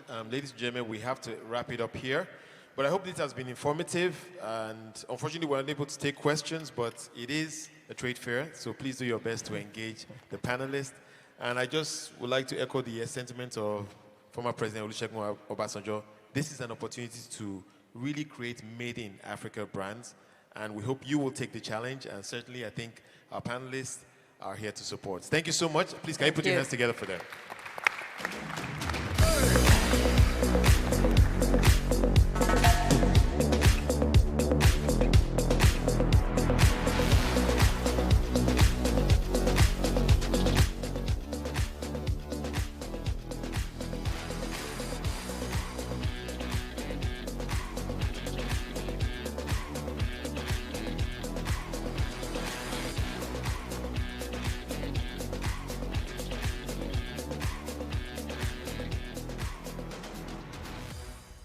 Thank you so much for those insightful conversations. We have a little bit of a change in the program. I know we've all been sitting here for a very long time, so we are going to be taking a 30-minute break after we finish here. But you want to come back because we have the iconic, the legendary Lady Blacksmith Mambazo. They will be here straight after the 30 minutes. However, we have made a deal that I want to tell you guys about. If you feel like you want to take a break now, this is your chance to do so. But if you want to stay for the signing, you can please do so. So the transaction to be signed here today entails development of world-class special economic zone in the Republic of Benin to be located in Glojibe, 28 kilometers from Cotonou, with a total earmarked area of 400 hectares in phase 1 and up to 1,640 hectares in phase 2. The total project is a cost of 163 million euros, of which Afrexim Bank's contribution will be 98 million euros. GDIZ will host a top-notch industrial park with a primary focus on agro-industry, namely cashew and cotton transformation, textiles, 3 garments, but other agricultural sectors as well, and other industries. To sign this deal, we have Mr. Sanjay Day, who is the head project finance and treasury at Arise Integrated Industrial Platforms. We also have Mr. Clement Songibe, I hope I pronounced that well, who is the BGFI Bank Chief Credit Officer. And then from the Afrexim Bank, we have Mr. Arm Kamel, who is the Executive Vice President, Business Development and Corporate Banking. Thank you so much.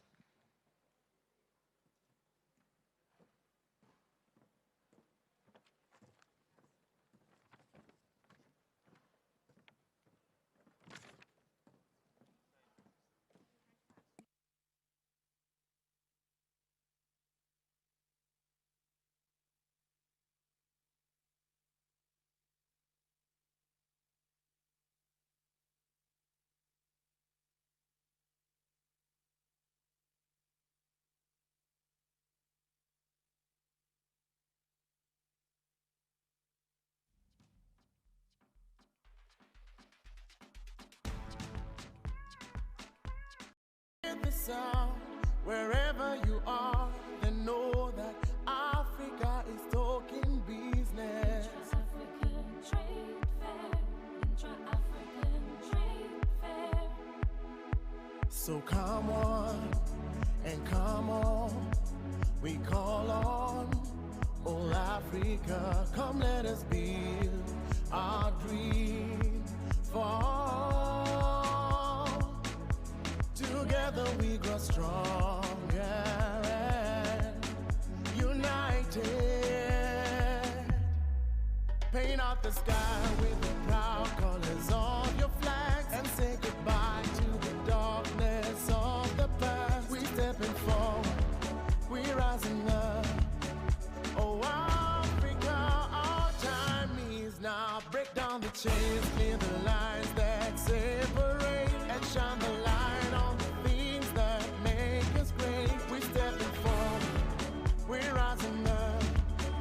Oh Africa, our time is now.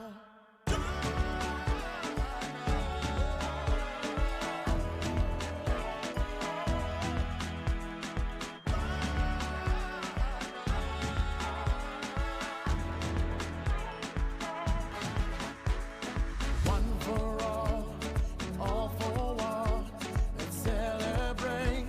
Oh Africa, come let us build our dream for all.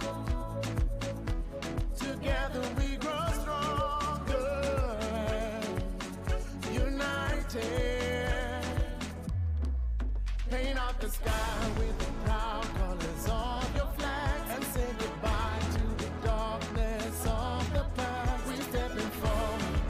We're rising Ladies and up. gentlemen, we have a deal. The gentlemen are done taking the photos, and I believe they want to say a word or two. Who am I handing?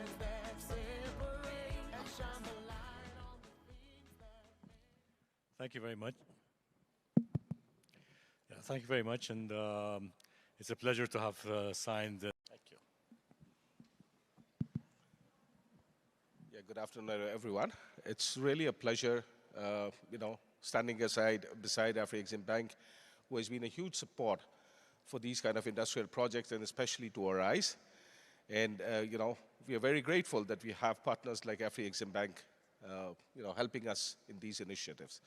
It's my vote of thanks to the President, Madame Oloranti, and everybody over here from our lawyers team, as well as everybody from Afrexim Bank for making it possible. Thank you very much. Thank you.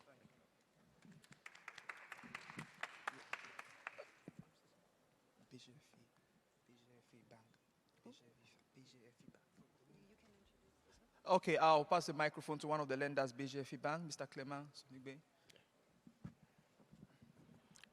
Thank you very much. Clement from Benin Republic. So I'm very happy to take part of this financing. I'm also happy because the project is for Benin. So thank you very much.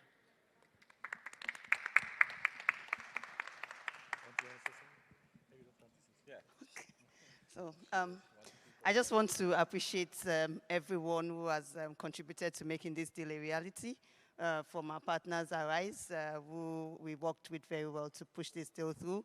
Senior management, executive management in Afrexim Bank for providing us the support to be able to do this kind of transformational projects on the continent of Africa to not only support the region, but to support sectors just as textile, garments, and value addition on the continent. We are very grateful, and we thank our lawyers too, and we thank our partner BGFI, and we hope to do more projects like this, more transformational projects on the continent. Thank you. Thank you so much. If you would all step down in front of the banner and take a wonderful photo for this great deal that you've just done. To everyone here, we will be back after 30 minutes with an amazing, amazing performance. So please do come back.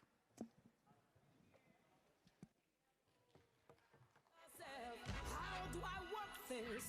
And you may ask yourself.